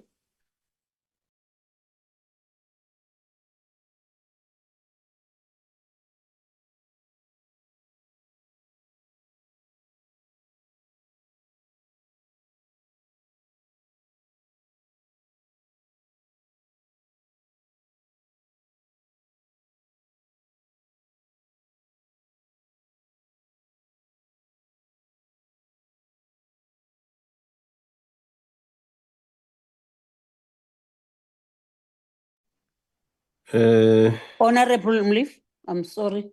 I have forgotten to unmute myself. Thank you, Chair. Our first comment on the report is that it does not capture the fact that the single biggest issue that is confronting us at the moment in this industry is load reduction. And so I think that we need to make some recommendations about load reduction, even though the department has said that they have a strategy to reduce or do away with load reduction. I think that they should go further and present a strategy to reconnect those communities that are affected by load reduction as soon as they have been hit by load reduction. Because it affects South Africans disproportionately, and implement it in such a manner that it does not punish those customers whose payments to Eskom are up to date and who have been diligent in servicing their electricity accounts. I think that Eskom has to find a way of doing this, of minimizing the impact on load reduction while they are working on the strategy to do away with load reduction. The second issue is the 54 billion rand error by NERSA. The Auditor General says that it is due to accounting standards and application of the accounting standards. I think we need to correct that and say that it was a failure of controls, that the error was not picked up immediately after it happened, and it continued not to be picked up until it was even approved and passed by the board. And so that point needs to come out, that the control environment at NERSA is worrying, and it is also worrying that it is not the matter that the Auditor General has emphasized and said that they must look at their control environment, but we must ask for a report on exactly which controls did not function properly and what is their strategy to fix those controls. We have not been given a report on the actual financial implications of the mistake, because the mistake has what we call the time value of money, the time from when the mistake happened and when the money was supposed to have flowed and when the money will eventually flow. So those are some of the costs of the mistake. Also, the impact on the consumers of Eskom who are now adjusted to a particular tariff and who now have to be put on a higher tariff after a tariff had been approved by NERSA. So what are the implications of that? And I think, Chair, we should recommend that although NERSA says it is not a requirement for them to consult the public, extracting 54 billion rand from the customers of Eskom over a mistake of NERSA, I think they should take it upon themselves to conduct a public hearings and to come clean to their customers and go on a roadshow and explain to them exactly what happened, because after all, they will be asking them for the 54 billion, which had been their mistake. So I think that we should recommend that there should be a public process, public hearings, a public process on the mistake and the implications of the mistake to the public. And also we note that they are planning to do a phased implementation of the fixing of the mistake of 54 billion. We should ask for a report on the implications on the time value of money on this phased implementation, and who's going to bear the costs of the money that gets lost as a result of the differences in time between when the tariff was supposed to have been implemented and when it is eventually implemented. Chair, the other important thing that is happening in this sector is nuclear procurement. South Africa is committed to nuclear procurement. The only report that we received from the Department of Minerals and Energy was that they could not proceed with nuclear procurement because they could not find suitable companies to do financial modeling of the nuclear procurement. I think that we should ask for a detailed program of implementation of the nuclear procurement and the commitment to the implementation of the nuclear procurement. I actually think that the excuse that they could not find suitable companies to do the financial modeling for the nuclear procurement is a feeble excuse, and that I think we should have been harsher on being presented with such an excuse. There are quite a lot of companies here in South Africa and elsewhere in the world that can do such modeling. I mean, the World Bank has said it will fund nuclear projects. So it means that at least at the global level, there are standards or ways in which nuclear projects can be financed. There is an increasing number of financial institutions that are becoming interested in financing nuclear procurement. So the fact that they could not find a suitable company to do the financial modeling, I think we should not take it lightly, and we should put in the recommendations that the nuclear procurement should be taken seriously and accelerated. And I see in 5 point, okay, we also recommend that the Sanedi project in a certain municipality must be replicated. Chair, from Sanedi, I think we should ask for the real cost of these renewable projects. Whenever we have asked about what are the real total costs of these renewable projects, given that they have very low energy availability factors, the answers have not been straight. They've said that they have not really been properly costed, and they have not taken the total societal costs of this renewable projects, and whether or not South Africa can afford them. In fact, we do not have a proper cost-benefit analysis of the just transition. We just know that we have to implement the just transition because some countries in the West feel that it is something that needs to be done.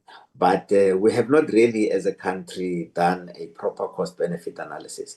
Maybe we should call for such a cost-benefit analysis of the just transition as well as on the renewable projects. And finally, Chair, as MK Party, we will reserve our comment on the support or not supporting the report. So for now, we reserve our support for the report. Thank you, Chair.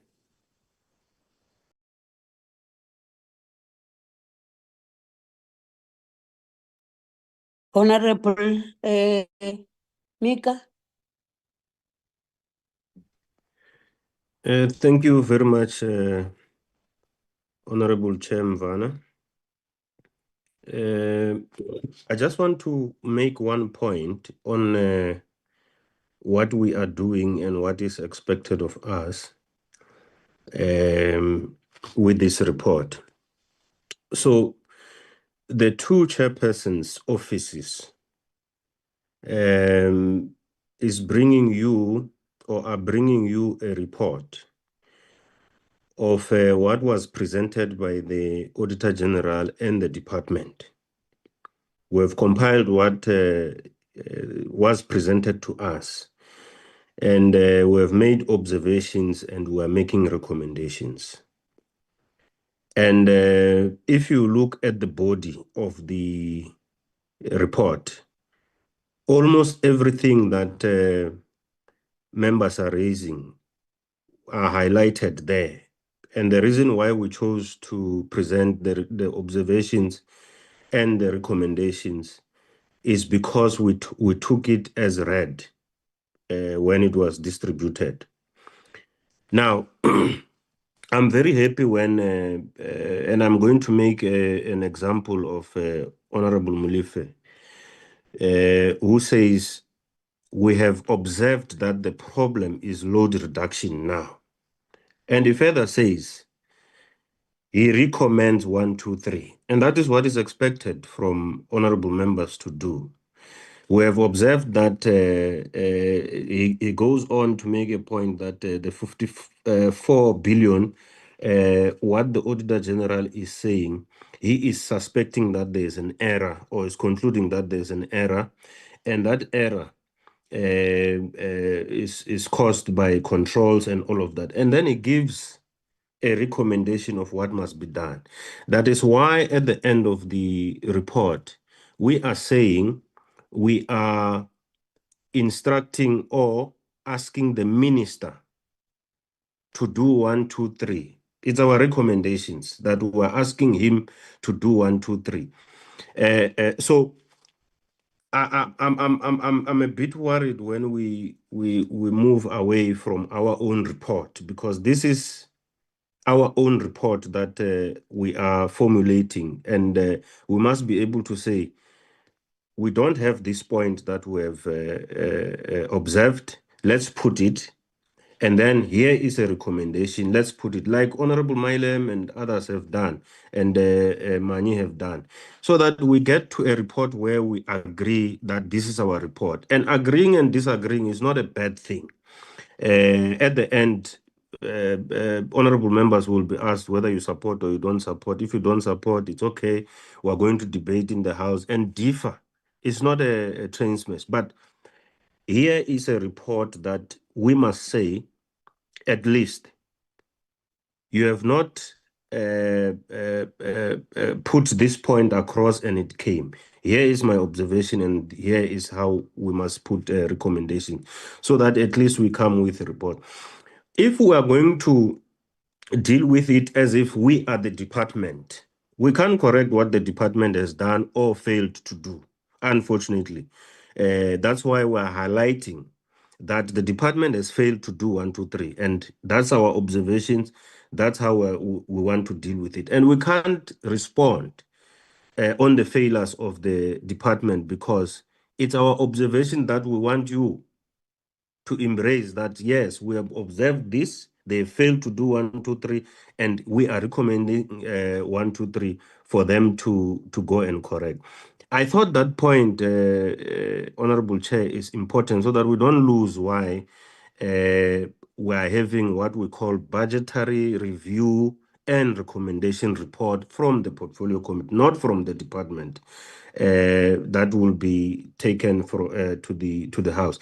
Lastly, I want to agree with Honorable Ntlangwini that these things go to archives, and if it's going to say Honorable so-and-so has said this and that, it distorts the spirit of a committee that has agreed on several issues. So I agree with her that moving forward, let's say the committee observed 1, 2, 3, and these are the recommendations. So I thought it's important that even when we disagree, let's come with solutions on what will be the recommendations to the minister, so that we hold him accountable to say our recommendations were 1, 2, 3, 4. You did not do that. And therefore we want accountability and all of that. Thank you very much.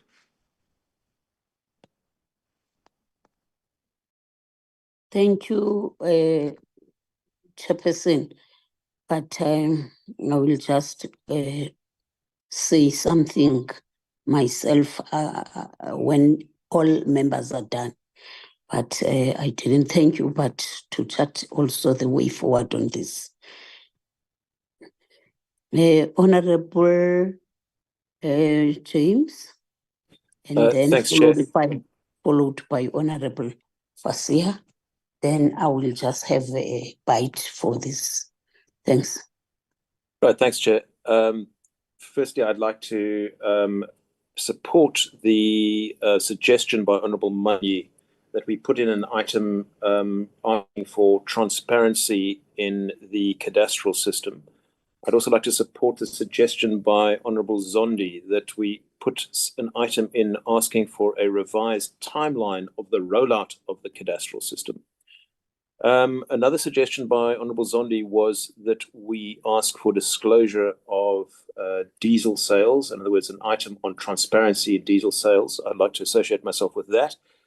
Then finally, I must confess I'm rather mystified by 5.2.9 and 5.2.11, where it talks about community engagement in beneficiation initiatives. I can't really see how this would work. Money also talked about enforced participation of communities in beneficiation activities. Now, beneficiation is, as we know, economically marginal at best. I think to insist on community participation in beneficiation activities is going to make these even less affordable, and thus we could end up with even less beneficiation than we desire. So I must say I'm a bit confused by that. Thank you. Thank you, Honorable Fassi.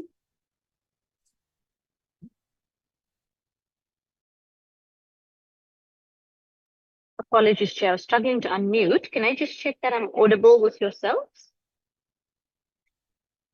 Yes, you are. Thank you. Excellent. Thank you. Sorry, I've been having a bit of a network challenge this morning, so I've had to just move to a different location. So apologies if there's noise in the background. I've gone through the report in detail, and I actually want to agree with Honourable Chairperson Mahlauli that a number of the issues that honourable members have raised are in the meat of the report, and that is in particular reference to NERSA, to the mistake of the 54 million rand.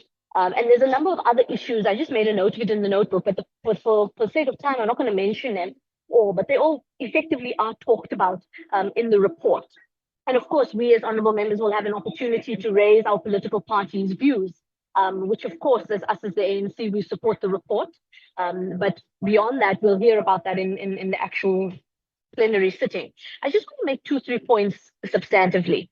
The first is to actually agree with honourable members who have spoken to the beneficiation elements, as well as the reporting in terms of the demographics and which parts of the country that support level has come from. And that is in direct, I think, support of what the MinTech strategy has been. And it's on our screen right now, the National Critical Mineral Strategy as well. So that's 5.2.9. It also highlights some of our issues on transformation.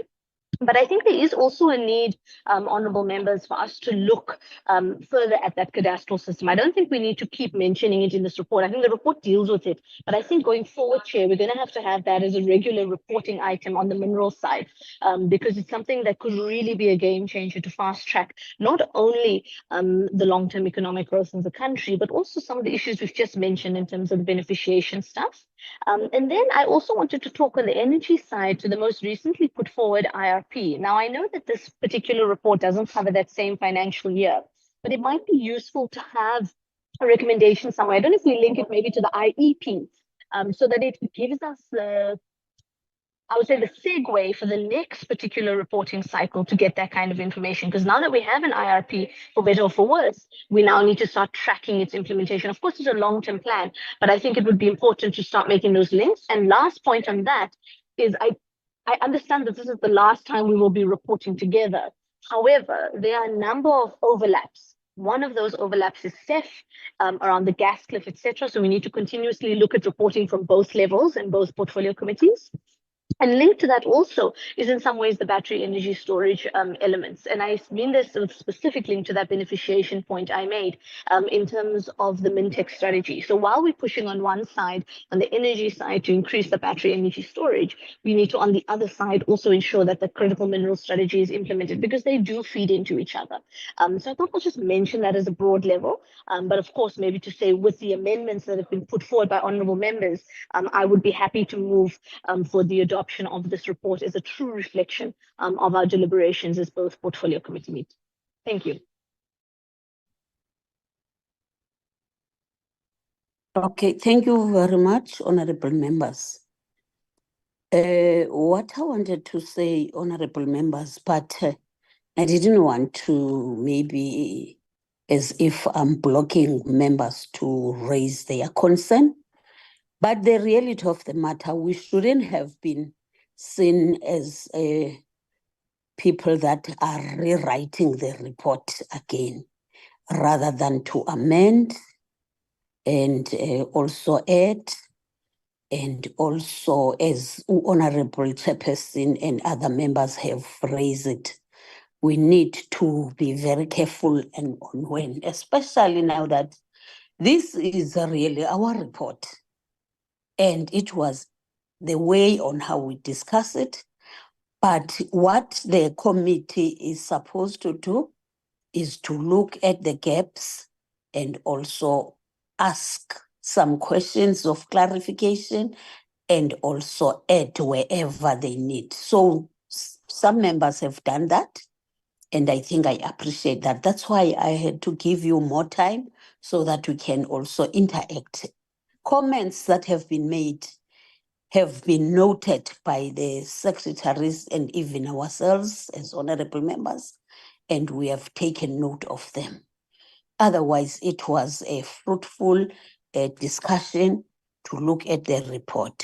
The reality is that it's our last joint meeting today. And Ayanda has already thanked everybody and thank whoever that is in the meeting and for their dedication in this hard working that we were busy with for until now. So everything has been. Chair. Hello? Before you hand over, Chair, please recognize my hand. And who's that? Sorry, Mzwanele Manyi. Okay, I thought it's a legacy hand, because even Honorable Milem, is your hand up again? Yes, Chair. Okay, no, it's fine. I was just making that comment and also noting all what has been said by honorable members. Question, but there were two questions that have been asked. I think it was Honorable Milem. I can't remember the other honorable member, but all others were things to be noted and also things that we think we have noticed in the next report. Let me give these two hands that I can see. It's Honorable Manyi and Honorable William. Over to you. Yeah, thank you, Chair. No, firstly, I'm covered by your summary. I think you've summarized things very well. Everything you've said, I'm covered. The only reason I'm rising is just to respond to the point raised by one of the honorable members here who had a problem with the point I made about beneficiation and community involvement and all of that. Just to clarify that very briefly. Chair, over the years, the mining industry generally complains about the skill set required for beneficiation. They always argue that their core business is mining. It's not their core business to beneficiate. So when you keep forcing mining companies to beneficiate, you end up with what we have now. that 30 years later, there's absolutely not much to show for it. So therefore, if beneficiation is understood properly to be an industry on its own, then you can have communities that can actually even partner with expert industries to ensure that when that mineral goes out of the ground, is not all of it must be taken to Europe and America. A lot of it must be processed here in the country. So that processing, this is what we're saying, the local communities must be involved in, and they can invite even other partners. This can actually make a booming economy for those areas and for the country. That's really the point, Chair. I think it's the point that the member is making, that there hasn't been traction. The reason for the lack of traction is actually understandable. That the fact that you can mine gold does not mean that you can therefore also make a Swiss watch yourself, because Swiss watch requires other skills, but you require that gold. So that's where beneficiation comes in. So that's really the point, Chair, that those secondary industries out of those mining operations must be owned in the main by those host communities, and that will really improve the economy of the country and those communities. Thank you, Chair. Thank you, Honorable Madam. Thank you, Chair. 2 points. Chair, the first one is that we haven't addressed the issue of affordability, and it's been something that this committee has been seized with or certainly the Energy and Electricity Committee has been seized with for some time. And so I would urge that we include a recommendation requiring that the Minister finalize the electricity pricing policy as a matter of urgency. It is something that we need to address as a country if we're going to ensure our economy grows. That's the first point. Chair, the second is that you indicated that this would be the last meeting of the committee, but we haven't actually, of the joint committee, but we haven't actually as a committee approved the report. And until we do that, it can't go to the House for adoption. So as a committee, we have to first adopt the report before it can go to the House. So I just would like some clarity on the process there, please.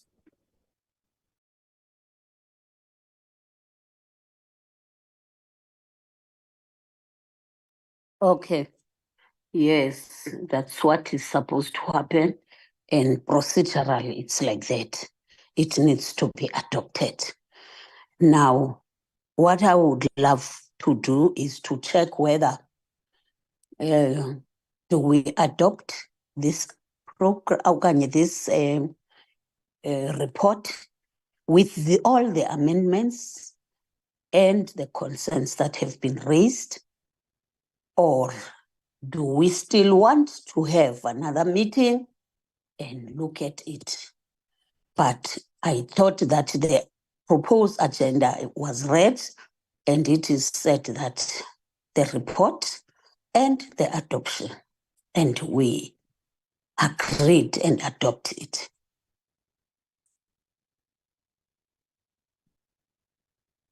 Comrade, Honorable Fassi.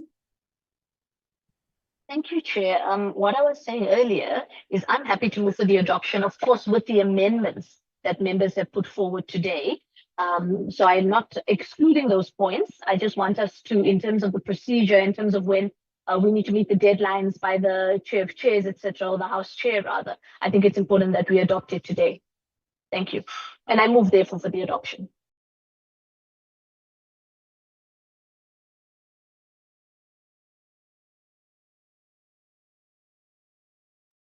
Can I just check, was I audible?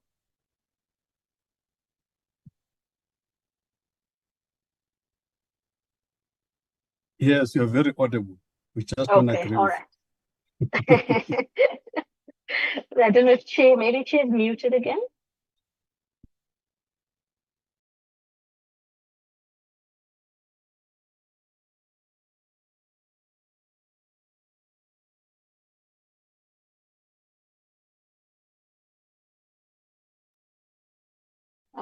Honorable Chair. Chairperson. Okay, I think we have two chairs, so one of them, both are muted at the moment. Chairperson Mvana.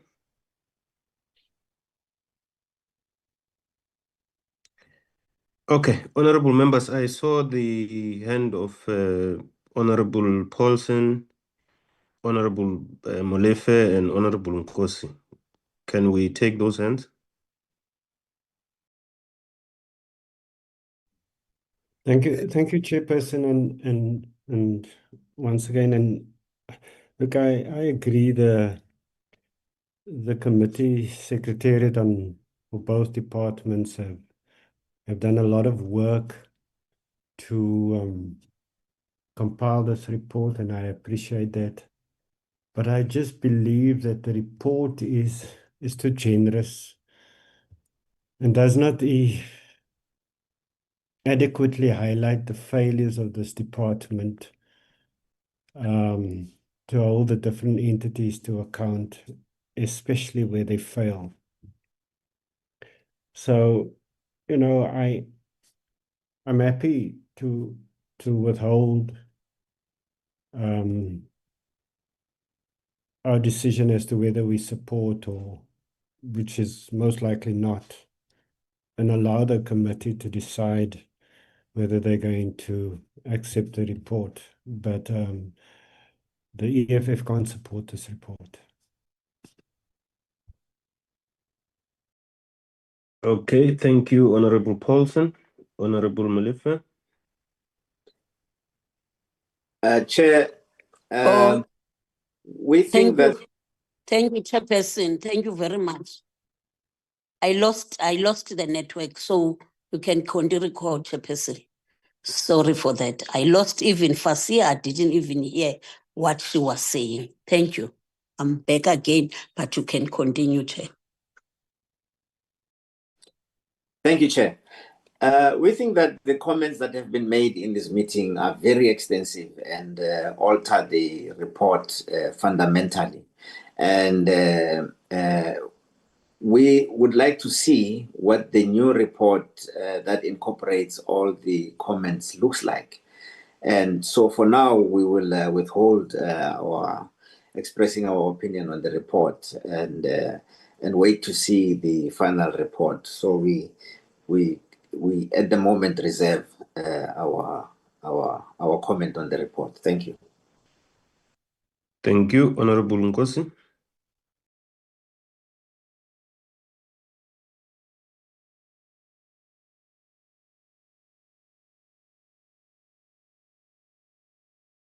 Honorable Nkosi, you are muted. Yes, Chair. Thank you very much, Honorable Chair. Honorable Chair, we just had a discussion as this is our report as the committee, and we actually discussed it, and there are changes probably that needed to be made on the report. I was saying, Honorable Chair, with those changes that will be made on the report, I propose as well, or I second the proposal that we actually adopt the report. Thank you, Honorable Chair. Thank you, Honorable Ntangweni. Thank you, Chair. No, I couldn't get the proposal correctly of Honorable Molefe, Chair, in terms of their status. Is he saying, are we going to have a follow-up? Must we have a follow-up meeting to see the changes, or we're pushing through the report? But secondly, I think as the EFF, we do obviously reject this report because we did also reject the appropriation bill. So it didn't make sense to reject the appropriation bill and then come and support a BRRR. So we do reject it. Thank you, Chair. Okay, thank you very much. I see Honorable Fasia, but just hold on with your hand because you spoke before Honorable Mvana. I think all of us have jumped the gun. There is a question that Honorable Milam has asked, which was the next step to adopt the report. And I note that most of you have said what you would want to see, whether reject or not reject. There are two ways, honorable members, to conclude this meeting. One is that we allow the office of the chairs and the secretariat to go and incorporate the issues that were added. And I agree with Honorable Molife that some of the issues that were put may significantly alter not alter, but make additions to the report in a significant way. So we can allow that to go and be incorporated. Some of the issues that were raised would have to be submitted in writing. As I was following, I could see that the Secretariat is not following everything. However, what has not been said here cannot be incorporated. You can't, Honorable Manu, when you are seated and you have submitted 5 of the things that you want to be incorporated, and then we see the submission of 125. I'm just making an example, and you know where that example comes from. So we can agree that those that were submitted can be incorporated, and then we have a short meeting after the final report has been circulated, and agree on its adoption and rejection of the report. That's the first way. The second point can be that we, in principle here, agree to ask the question whether we adopt the report with the submitted additions, and then we agree that the report will be cleaned and sent to everybody, and whatever issues that honorable members will have can indicate to the Secretariat before the announcement of the final report, rather than coming back to meet and say and ask this question I'm asking now. I'm not sure which process will be favored, but the report itself needs to be adopted so that it is submitted to the National Assembly. And there's really nothing wrong with agreeing or disagreeing with it, or reserving your right and all of that. Can I hear, comrade, honorable members, on which option can work for us so that we put it to rest? Honorable Hassan? Thank you very much, Chairperson, for clarifying as well what the options are before us. I think there's 2 or 3 points, and you've mentioned one already. The first is that the adopting of the report doesn't necessarily mean that you agree or disagree politically. There will be an opportunity for us as different political parties to make our positions known. Even as the NC, we may have different views on the neutrality of the report, which in fact we do, but the fact of the matter is we can still move for the adoption in principle, and ensure that in the declaration, or the debate rather, we'll be able to highlight those particular issues. So I wanted to say that first. A rejection of the report can be done actually in the House, as it should be. The second important point, Chair, is that this is a joint BRRR. And even today, having this meeting, you'll note even at the beginning of the meeting, quite a number of honorable members have multiple portfolio committees that sit on different days. And because you are pulling together so many different members, I worry that it may be a challenge to sit another meeting in its entirety going forward. And therefore, Chair, I want to support the second proposal, where we agree in principle with the amendments, of course. We're not taking away the points that other honorable members have made, that there will be an opportunity for members to see the final report, or the finalized report, before it's actually ATC'd, announced, etc. But I do want to support the second view that you have put across. Thank you. Thank you, Honorable Hassan. Honorable members, I therefore, okay, hands are coming.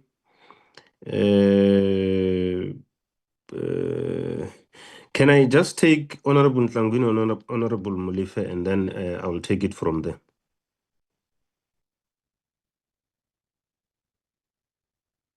Honorable Ntlangwini? Thank you, Chair. No, I want to move on this. Let's process the report as your proposal have said. We have never had a situation whereby we have made amendments here in a meeting and adopted the report or rejected the report, whereby those amendments were not reflected. We can truly trust it upon the researchers and the content advisors to put in the points that the members have sent. So maybe perhaps it won't be word by word the way you want it, but they've always included. But I let's move with the report so that it can go to the House and note the EFF's rejection. Thank you. Thank you, Okay. Chair. Thank you, Honorable Tlangwini. That helps. I see Honorable Malifa's hand is down. Honorable members, I ask the question. Anyone who moves for the adoption of the report with amendments? Honorable Hassan, I see your hand. Thank you, Chair. I'm happy to move for the adoption of the report with amendments in principle as per your second proposal. Thank you. Honorable members, thank you. Can I see a seconder for the adoption of the report with amendments and on the second option that I proposed? Honorable Molefe? Chair, we are not in a position to adopt the report, especially. Honorable Molefe, wait, I will come to that question. I'm looking for a seconder. Oh, okay. So we do. No, you will see how I conduct the meetings. It's proper. You won't have a problem. Honorable Ngosi? Thank you, Honorable Chair. I second the adoption with the amendments. Thank you. The adoption has been seconded. Any one who rejects the adoption or reserves their comment? Honorable Tlangwini? Chair, please note the objection of the EFF. We are clear. Thank you. Should I say the EFF or say Honorable Tlangwini? Chair, I'm representing the EFF, so you can say the EFF. Okay, it helps me to take the numbers, so it's okay. EFF rejects. Honorable Molefe? MKP rejects at this stage, sir, especially because we have not seen the final report, but we reject the report. Thank you. Honorable Zungula? Chair, the ATM rejects as well.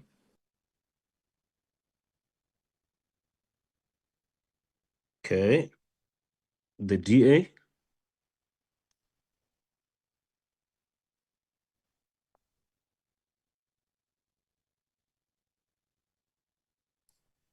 The DA?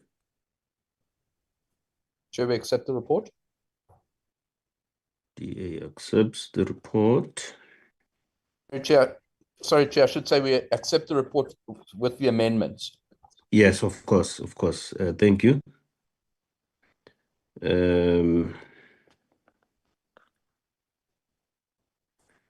Okay. I'm just looking at, I saw Honorable Kwangwa. Are you still here?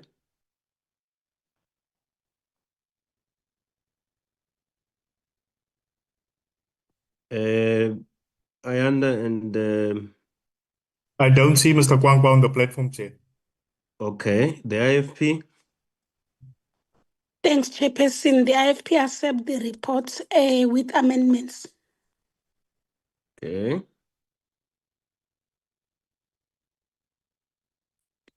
Please assist me on other parties that are present and I may not see them.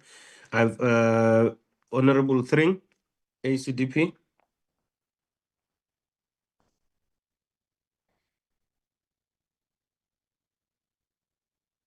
Honorable Thring. Mr. Thring is probably unable to respond, Chair. As I've indicated, he is in other committee meetings. Okay, am I leaving another political party? Can you all lower your hands? Honorable Somba, your political party has spoken. Honorable Zungula, your hand down, please, unless it's a new issue.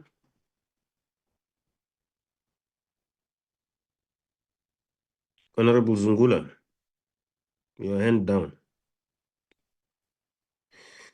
Now, Ayanda and Ariko, can you please help me? How many ANC members are on the platform and eligible to vote?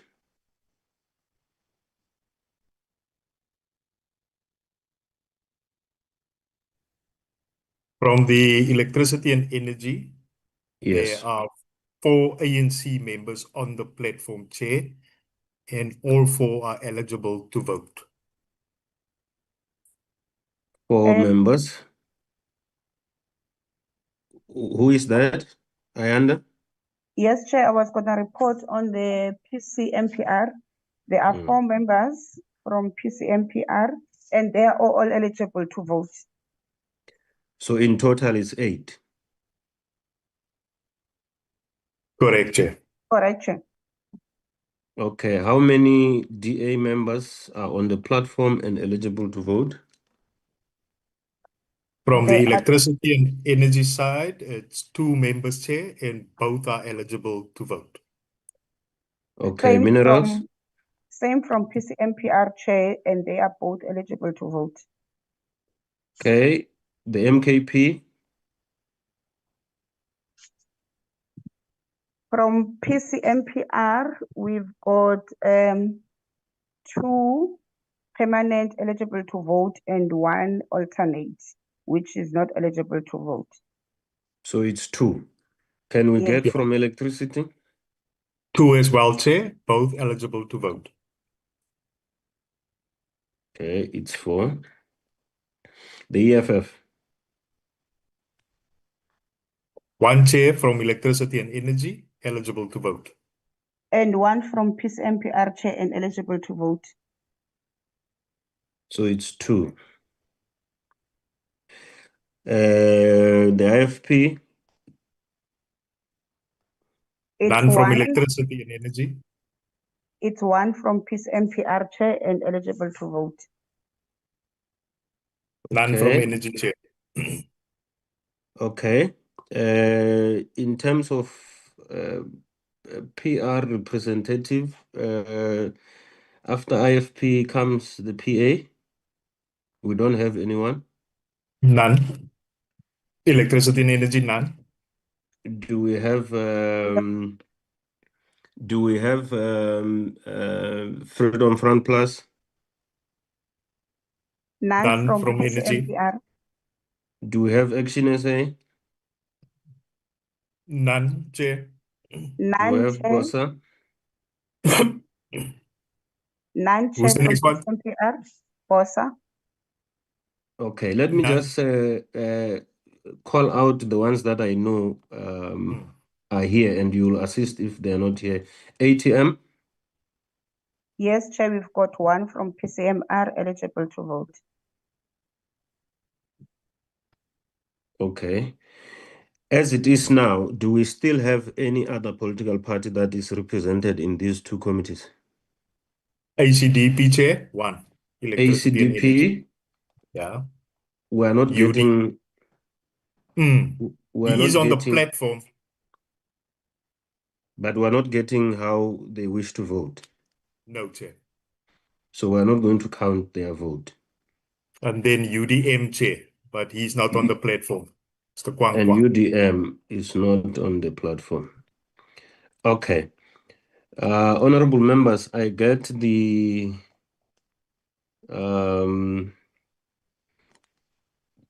8 plus 4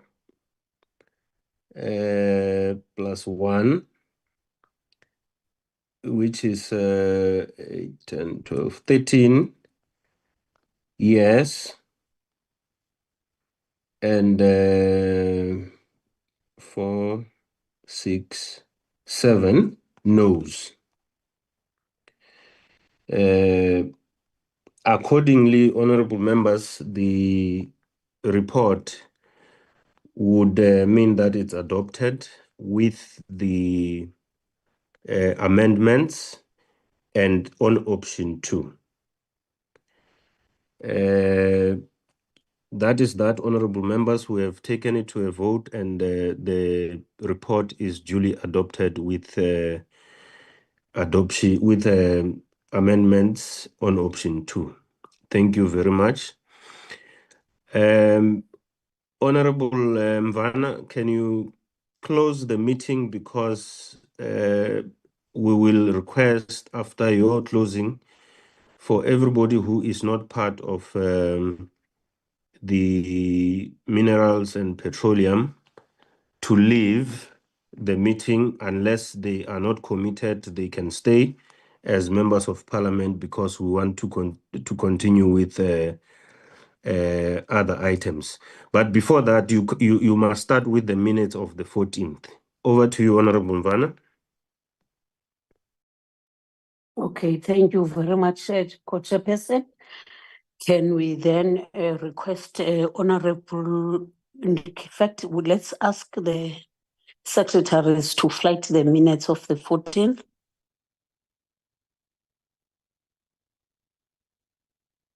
Excuse me.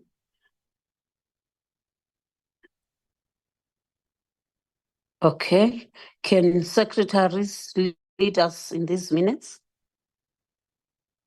Knowing that those minutes were sent prior, so at least one has just read them, and then we'll definitely have to check what is it that we need to inquire the clarification on them. Secretaries, whoever. Okay, so I'll take you through. The first part, page 1, is the agenda and the attendance of members for that joint meeting.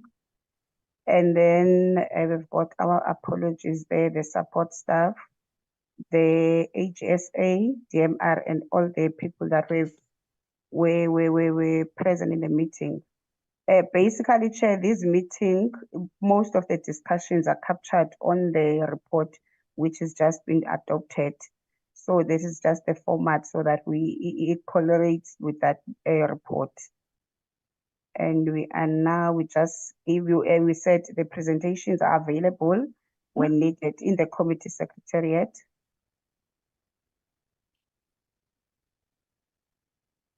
Yeah, number 4, this is when the PC on minerals were staying behind, Chair. Those are the minutes, Chair. Thank you. Thank you, Ayan. Honorable members, those were the minutes of that day of the 14th, when or where the AGS brief us for an hour or so, and then we continue with our business of the day, and then we were released as electricity and energy minerals continue with their in-house items. Can we adopt it as a true reflection of that day? Honorable Fasia. Thank you. Thank you very much, Chair. I am happy to move for the adoption of these minutes as a true reflection of last week's meeting. Thank you. Thank you very much, Honorable Vusi. Thank you, Honorable Chair. I would like to second the adoption. Thank you. Thank you very much. Minutes of the 14th have been adopted and also seconded. Then I think we are done with that one of the minutes. And as Honorable Chairperson has requested, electricity and energy can recuse themselves. And before that, I would love to again or once more thank everyone that has managed to join the meeting and this thing of voting, so that we can make sure that this report was adopted and also seconded. And then we will do the amendments as we really trust that our researchers and content advisors have noted it, and it will be presented in the House. Then, therefore, you are thanked, our officials, our content advisors, researchers, our honorable members. Thank you ever so much once more. Can we be recused as members of electricity and energy? And goodbye. Let's leave the in-house. Over to you, Co-Chairperson. Thanks ever so much. I can't thank the fish to swim, because it's their duty to do that. So, Chairperson, you know that you are like a fish and you are supposed to swim. Thanks once more. And goodbye. Thank you very much, Honorable Mvana. And thanks to honorable members from the sister portfolio committee, Electricity and Energy. We will now move on to the agenda item for the portfolio committee on minerals and petroleum resources. I don't know who is taking us through, Ms. Boss, Mashudu, and Mr. Mabona on the report on the oversight visit to the Northern Cape province from the 6th to the 10th October 2025. Over to you.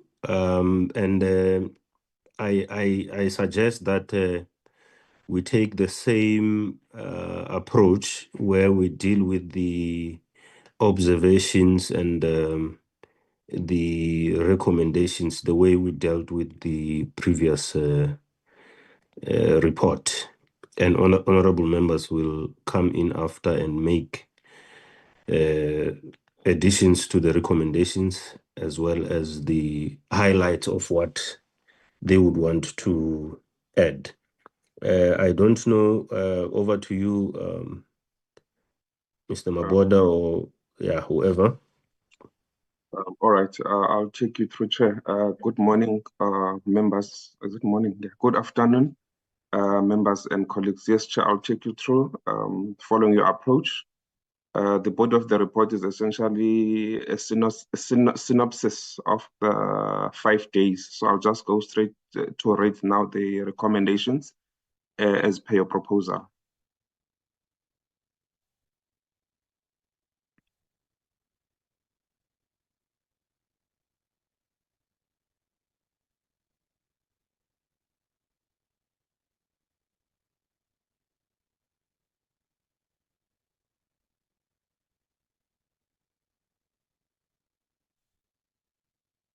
All right, I'll just read the observations.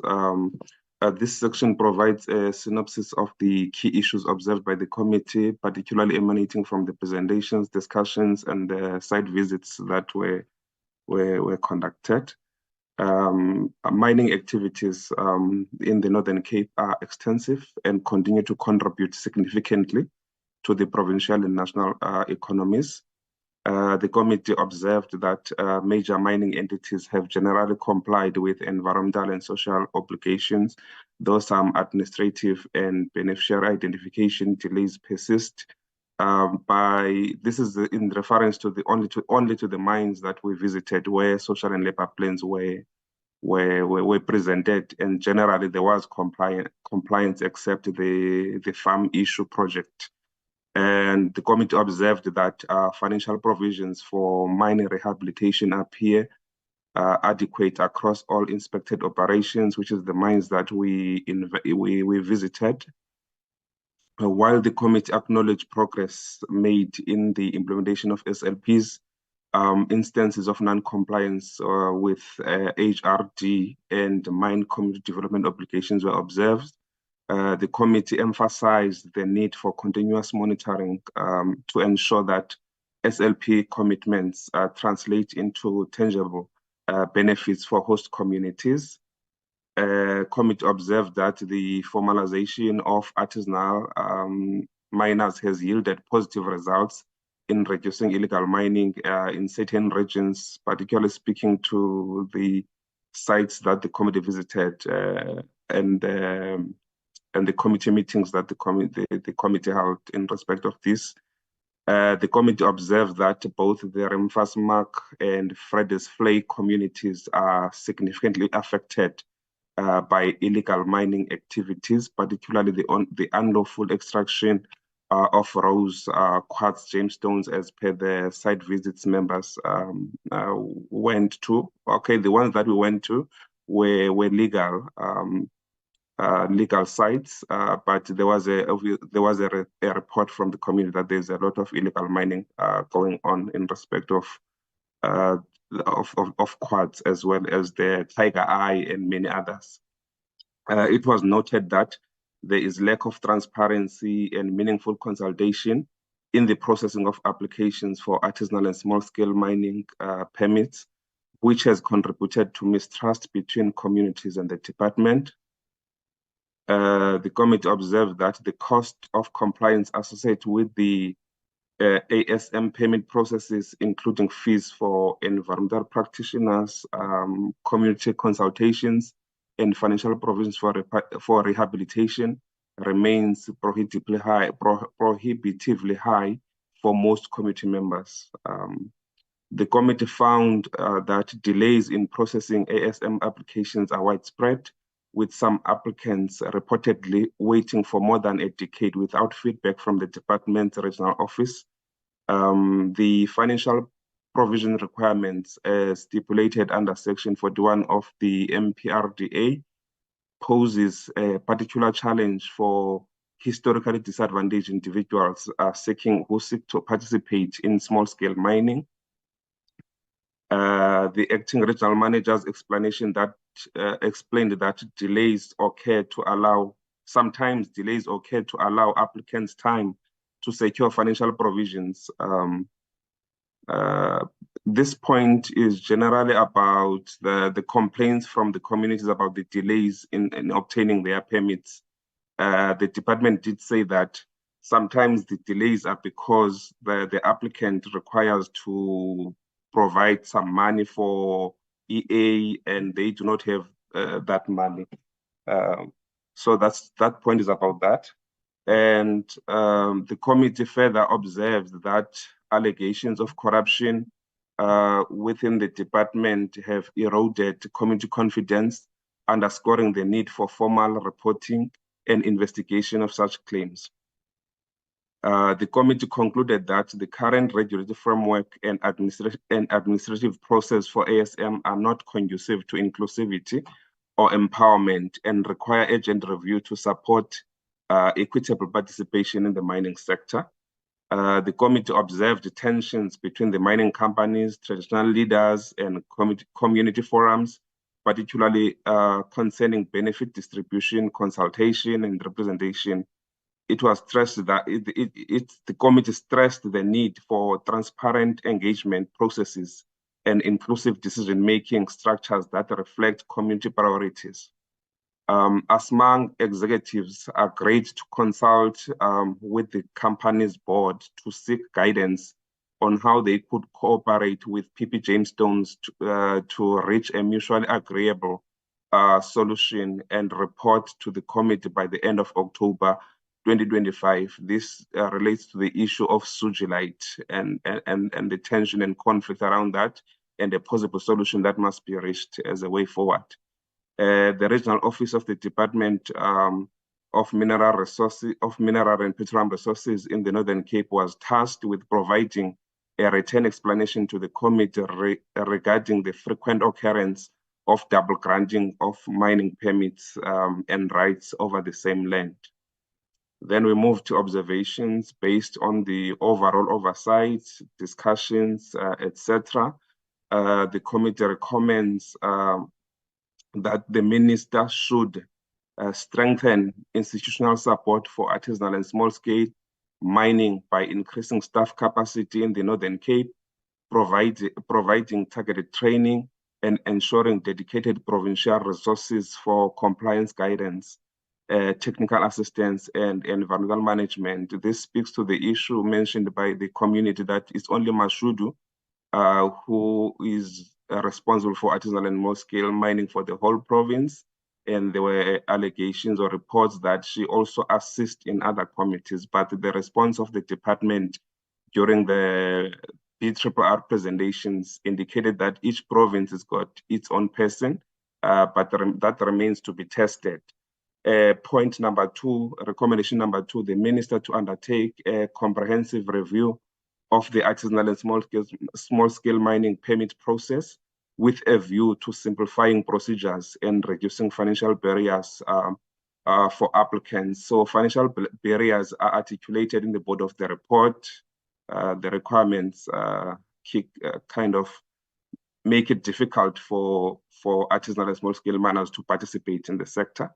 5.3, Minister to intensify efforts to educate landowners and farmers on legal framework governing mineral rights and access, while providing mediation support to artisanal and small-scale miners during land access negotiation in line with Section 54 of the MPRDA. This point came strongly as well from the various communities that this clause is a hindrance for the participation of the small-scale miners.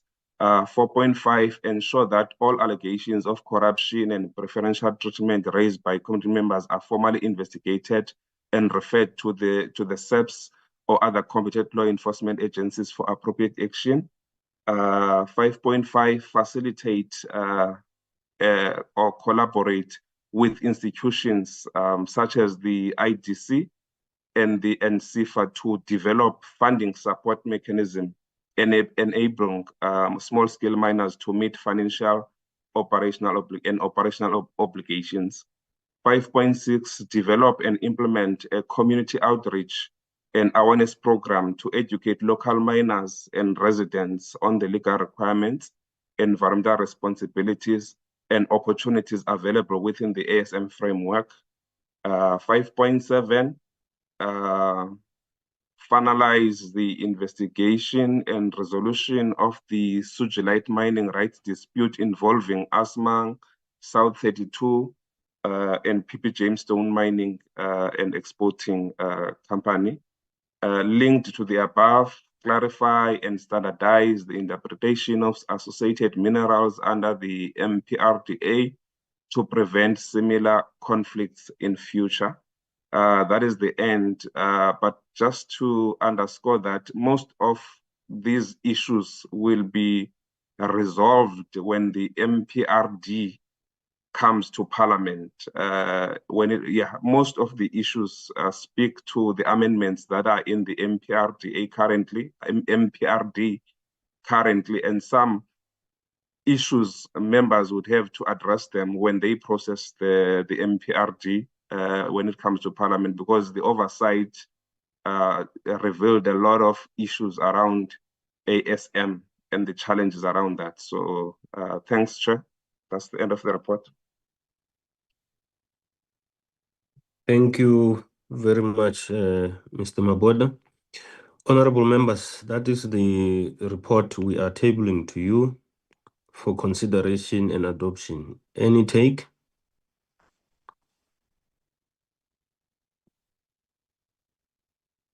I'm noting Honorable Mani. Any other hand? I don't see any other hand. Chairperson. Honorable Mhlongo, you will be second. No, Chairperson, I'm about to go to the bus. Okay. Yes, so in case you don't find me, but know that I'm in the bus, but I won't switch off. Okay. Thanks a lot. That is fine. That is fine. Honorable Mani, you will be first. Honorable Silepe, second. Honorable Mufukeng, third. Honorable Zondi, fourth. And we'll take other hands as and when we go. Let's go. Honorable Mani. Yeah, thank you, Chair. Usually with these kinds of reports, I know that people will always say, but we're all part of the mission. Yes, we're part of the mission. So in terms of the observations, I think there's nothing really to disagree with in the observation. The challenge is always with the recommendations. Firstly, on 5.1, on institutional support for the ASMs, artisanal miners, for us as MK Party, we don't support this recommendation in its current form. It lacks clear accountability measures and risks creating more administrative posts instead of delivering tangible support to miners. We argue that without a clear implementation framework and measurable outcomes, this proposal will perpetuate bureaucracy rather than empower artisanal miners. Number two, I've got 7 points here. Number two. Just a minute, Honorable Mani. So you are disagreeing with 5.1 in its current form? Yeah. Do you have another form that you would want to see? Well, I'm saying it lacks clear accountability measures. So it must be, I didn't put the formulation, but I'm saying a formulation that would sell is the one that has got clear accountability measures, so that we don't just have, increase administrative burden. And also it must have a clear implementation framework and measurable outcomes, so that we don't just perpetuate bureaucracy, is what I'm saying. Okay. My worry is that you probably would help in having a different form, but if you don't have it, we may not be in a position to accept something that is outside of what you would have said in the meeting. But you'll find that it was going to be useful for you to reformulate or help reformulate. But it's okay. It's your submission. Let's proceed. Yeah, thank you, Chair. And then on the land access and Section 54 mediation on 5.3, for us, we reject the soft approach of merely educating landowners. The issue is not ignorance, but systematic resistance by private landowners to the state's custodianship of mineral rights. The department must enforce compliance and assert public ownership of mineral resources as enshrined in the Constitution. Number 4, on corruption allegations on 5.4. Referring corruption to SAPS alone is a bit of abdication of responsibility. We note, though, that there is some reference to others as well, but it should have been clearer that noting that the department has repeatedly failed to act on evidence of collusion between officials and mining corporations, we call for an independent forensic investigation under parliamentary oversight with timelines and public reporting. Number 5, on 5.5, access to finance. Collaboration with IDC and CIFA has historically failed to reach genuine small-scale miners. These institutions are inaccessible and overly risk-averse.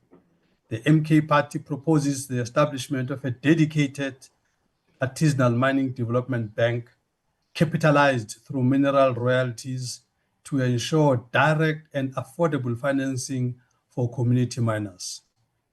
Number 6, on community outreach, 5.6. The proposed outreach program risks becoming a tick box exercise. Communities do not need more workshops. They need technical skills transfer, equipment support, and beneficiation opportunities. Awareness without empowerment will not transform the mining landscape. The last point, number 7, on the Switzerland dispute and associated minerals, 5.7, 5.8. For us as the MK Party, would reject the department's handling of Switzerland disputes as evidence of corporate capture and selective enforcement of the law. The ambiguity around associated minerals benefits big corporations at the expense of community miners. We call for an urgent parliamentary inquiry into how such conflicts are managed and who benefits from the current interpretation. Yeah, I'll leave it there, Chair. But indeed, I accept that maybe we should have made those formulations, yeah, as you were suggesting. But I'll hand over to you, Chair. Okay, thank you very much, Honorable Mani. Honorable Selepe. Thank you very much, Chair. Mine is very short. I think Honorable Mani covered two of my points, but I just want to do an emphasis on them. It's 5 on the recommendations. The 5 point is 5.3, 5.3. Yes. Can you scroll a bit? Yeah. Yes. On 5.3, we're saying intensifying efforts to educate. I really do concur with that one. Is bit lenient to educate them. We do have a regulation, and under Section 54, of which I did mention on oversight, that Section 54, we only need to enforce that section for the challenges of the access to the private landowners. I think that one, Chairperson, can we amend that 5.3 in that this one we need to the department need to enforce the Section 54. I can see that is in line with Section 50, but it doesn't make that. It needs to indicate that enforcement of Section 54 of the MPRDA for the private. Honorable Selepe. Yes. While we're on it, because yours is giving your thinking of reformulation, so you would not mind if the sentence read the way it is, and then we say in line with enforcement of Section 54 of the Yes. MPRDA to complete the Yes. sentence. Is that okay? Yes. Okay. All right. That is noted, and I Yes. think it's acceptable. Can you proceed? Yes. 5.4. Ensure that all allegations of corruption and preferential treatment. Chairperson, I think this one also, Honorable Mani made mention exactly what I wanted to submit.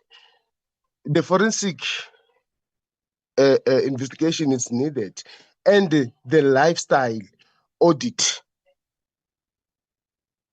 from the regional managers downwards to the officials, because if official can give the communities a personal account to deposit the money to do the work of the department, that is wrong. That means there's a lot that we don't know. That's why a forensic needs to be conducted here, and a lifestyle audit from the regional manager downwards to the staff. I think that one. Okay. Yes. You have covered the point I wanted to raise, because at first you were singling the regional manager, and this point, if you remember, came as a result of the point you are raising now, who is a staff member who was engaged in some allegations. So I'm happy when you say from regional manager to the staff, and so that we don't look like we're singling one individual. Okay. Yes. Thank you. Proceed. Can that be also amended on this 5.4, so that when the recommendation are submitted? Then the last one, Chairperson, on this facilitate of collaboration with this, I think Mintech, as it is the one that is doing the rehabilitation on the direct mines, why don't we? Because the rehabilitation funds are sitting, maybe is the one that is having access to the rehabilitation funds.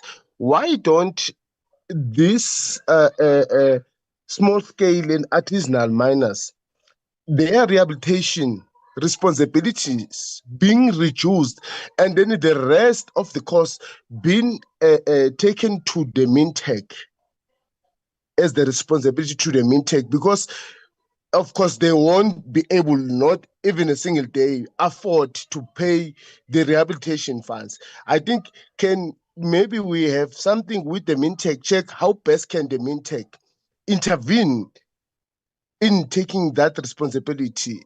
I don't know, Chair, that one, how can we put it? But I think Mintech can be the solution in terms of assisting the small artisanal and small scale miners responsibilities of financial guarantees. I thank you, Chair. Okay, Honorable Slepe, the point you're making, we will have to be careful on singling rehabilitation as a support mechanism for small scale miners, because if we talk rehabilitation guarantee, we are leaving the work that is done now by Council for Geoscience. In fact, what you are raising is not so I'm saying the rehabilitation is with Mintech, but the support for small scale through IDC is with Council for Geoscience. So I'm just looking at a point where we marry the general assistance of small scale and artisanal miners. Do you get the point I'm trying to make? Yes, I do, Chair. Yes, but the point I'm trying to make here is that after the experience of the struggling that being faced by the communities on the small scale basis, is that there will be no chance for them to afford the financial provisions, and then if we don't have or amend any legislation that speaks of reducing this financial obligation and rehabilitation, if it can't work because of this one, I've made mention of Mintech, as it is the one that is dealing with this. But your point, I do get it, that the Council of Geoscience as well is the one that is having this thing under their wing. I think is proper, Chair, if maybe we can have a chance with both, so that we can see how best can we marry the two, so that we can have an amicable solution for this thing of small scale miners financial responsibilities. Thank you, Chair. So we are agreeing that let's allow the team to go and rephrase the sentence or create two sentences that are dealing with both the issues that you are raising. But in principle, we agree that that must be factored and allow them to go and deal with it. Is that Yes, okay Chair. with you? Thank you very Yes, much. Chair. Okay. Honorable Mufukeng. Thank you, Chairperson. I do not have much to add on the report because my other honorable members have covered me. I would also like to support the report, its recommendations, observations, and amendment made by honorable members, which are a true reflection of the committee's oversight engagement. Thank you, Chairperson. Thank you, Honorable Mufukeng. Honorable Zondi.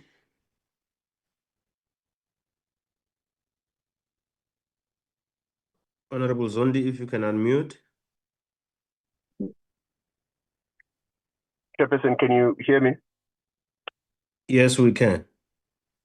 Okay. I have just one recommendation that I would like to add, and with that would support moving the report.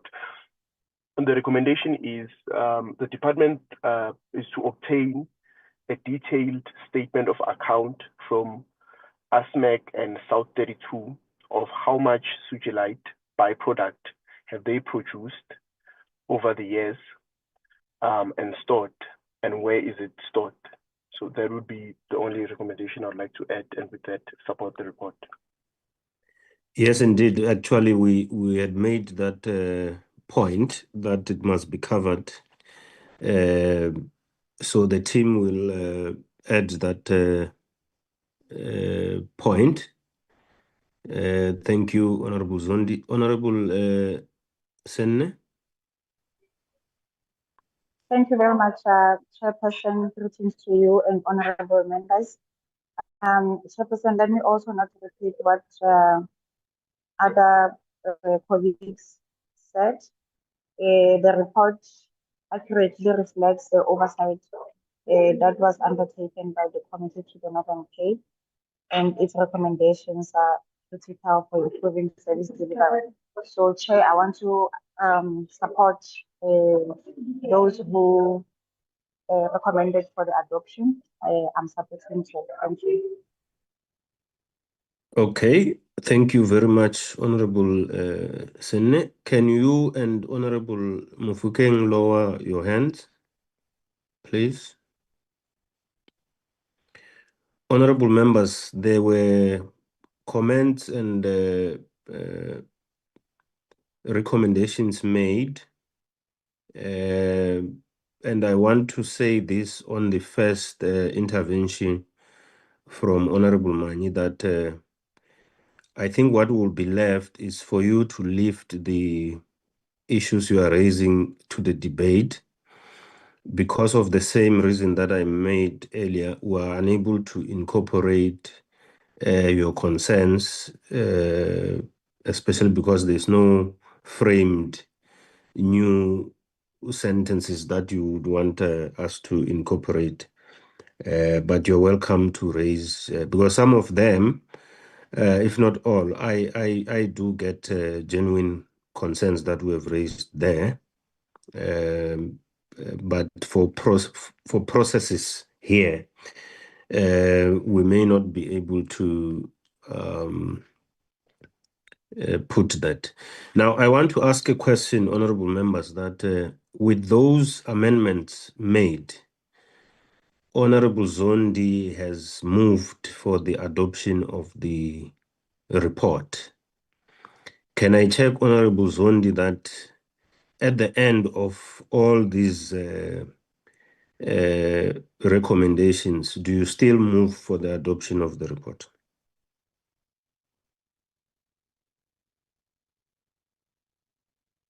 Honorable Zondi?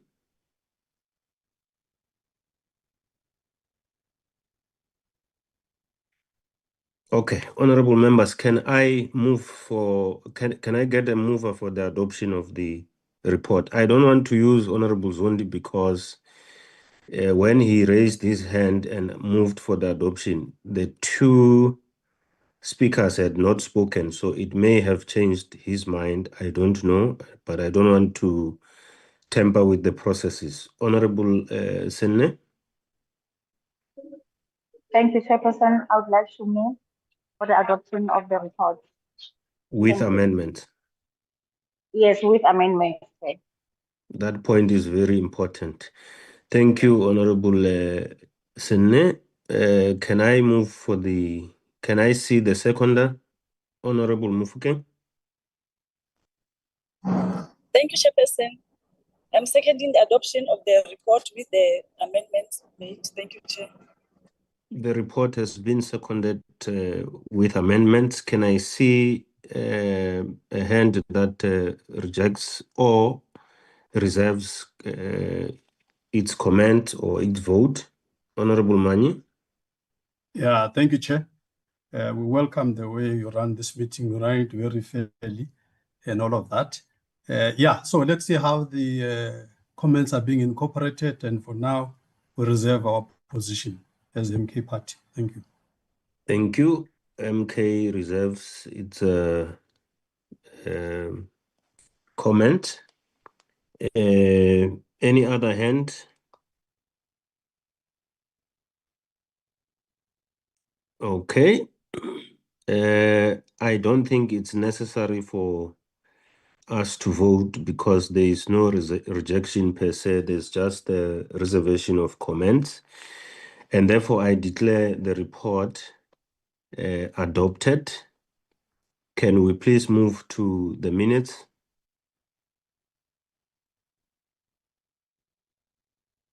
Boss?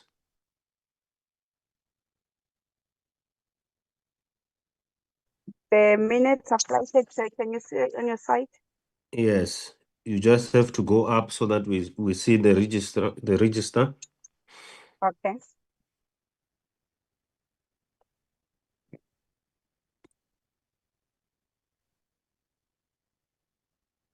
Honorable members, that's the register of honorable members who were in the meeting. Let's go back and read what the meeting was all about so that honorable members can be in a position to dispute or confirm whether they were there or not. So we had a briefing by CGS, Mintech, Mine Health and Safety Council, State Diamond Trader, South African Diamond and Precious Metals Regulator, and on the annual reports for 2024-2025. Let's go up. I will allow members to stop me and say page what is not in order. You just chip in when you feel there's a point that you need to raise, because I'm considering it as read. Honorable members, is there any issue on the minutes? No issue. Can I call for the adoption of the minutes? Any mover? Honorable Slepe? I move for the adoption of this true reflection of the minutes. Thank you. Thank you. Honorable Slepe moves for the adoption of the minutes. Can I get a seconder? Honorable Mufokeng? Thank you, Chairperson. I second the adoption of the minutes as presented. Thank you. Thank you. The minutes have been seconded. Any other dissenting view on the adoption of the minutes?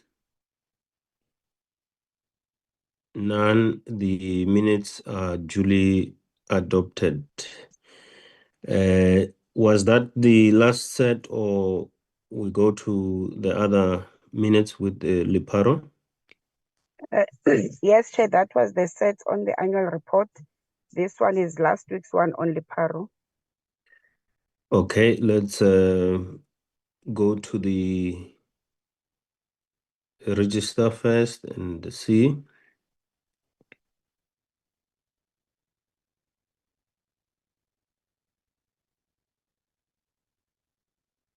Okay, let's move.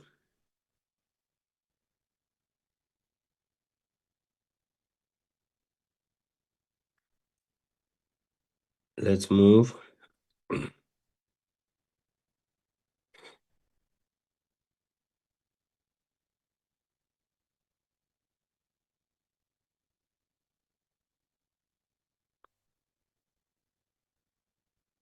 The same system, when you see something, you will stop. Can you proceed?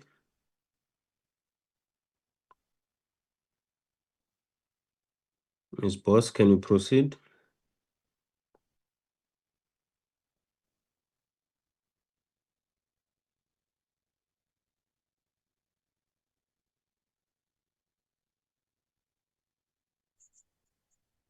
Chair. Yes, Honorable Selepe. Chairperson, I just want to check something quickly.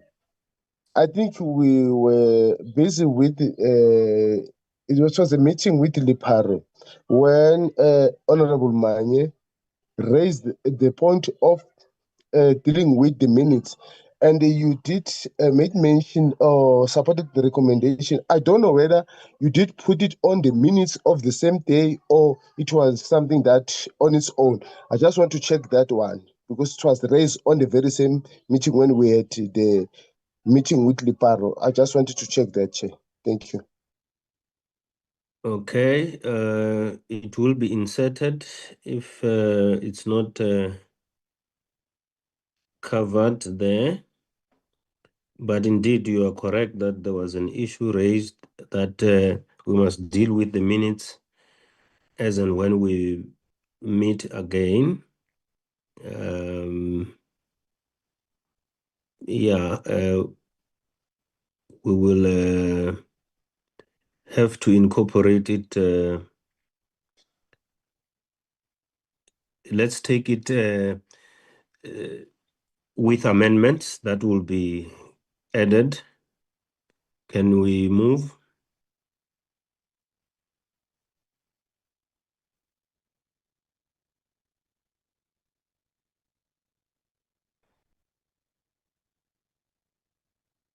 Yeah, you will polish it after. But in principle, we agree that Honorable Mani raised an issue and we committed to it.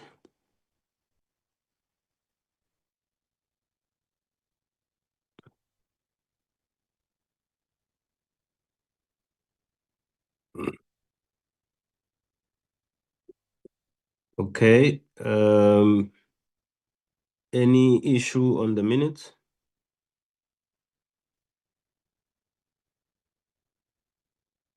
Can I look for a mover of the adoption of the minutes? Honorable Mani? Yeah, thank you, Chair. No. You see, because our memories are fresh and everything, and the record of the minutes is 99.9% accurate, I move for the adoption of the minutes.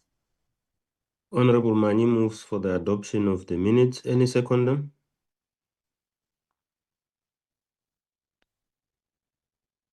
Honorable members, any seconder? Honorable Hassan? Thank you, Chair. I'm happy to second the adoption of the minutes. Honorable Hassan, second the adoption of the minutes.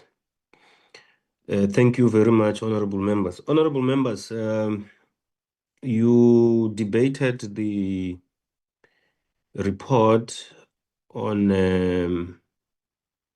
Alexco that was adopted by the National Assembly and its recommendations. And that work will start because those becomes the decision of Parliament. I'm raising this because we have Mr. Gavin Creighton and Mr. Hank Smith in the platform, just to assure them that this Northern Cape oversight visit was not about the Alexco as they have seen, but Alexco was adopted and the recommendations were done last week, and we'll continue to deal with the work that we have recommended that must happen. Honorable members, that is the meeting. Unless there are announcements, Honorable Ms. Boss. No, Chair, no announcement. It's just that the meeting next week is also virtual with it's a petitioner from a Free State. We are dealing with that joint meeting. Thank you. Thank you very much. And with that, honorable members, thank you very much. It's not easy to deal with joint meetings, but I think we have done well and be able to deal with our meeting on time. That's very commendable, and thank you very much. That concludes the business of this meeting today. Thank you very much. Have a nice day. Oh, by the way, Thank you, Chair.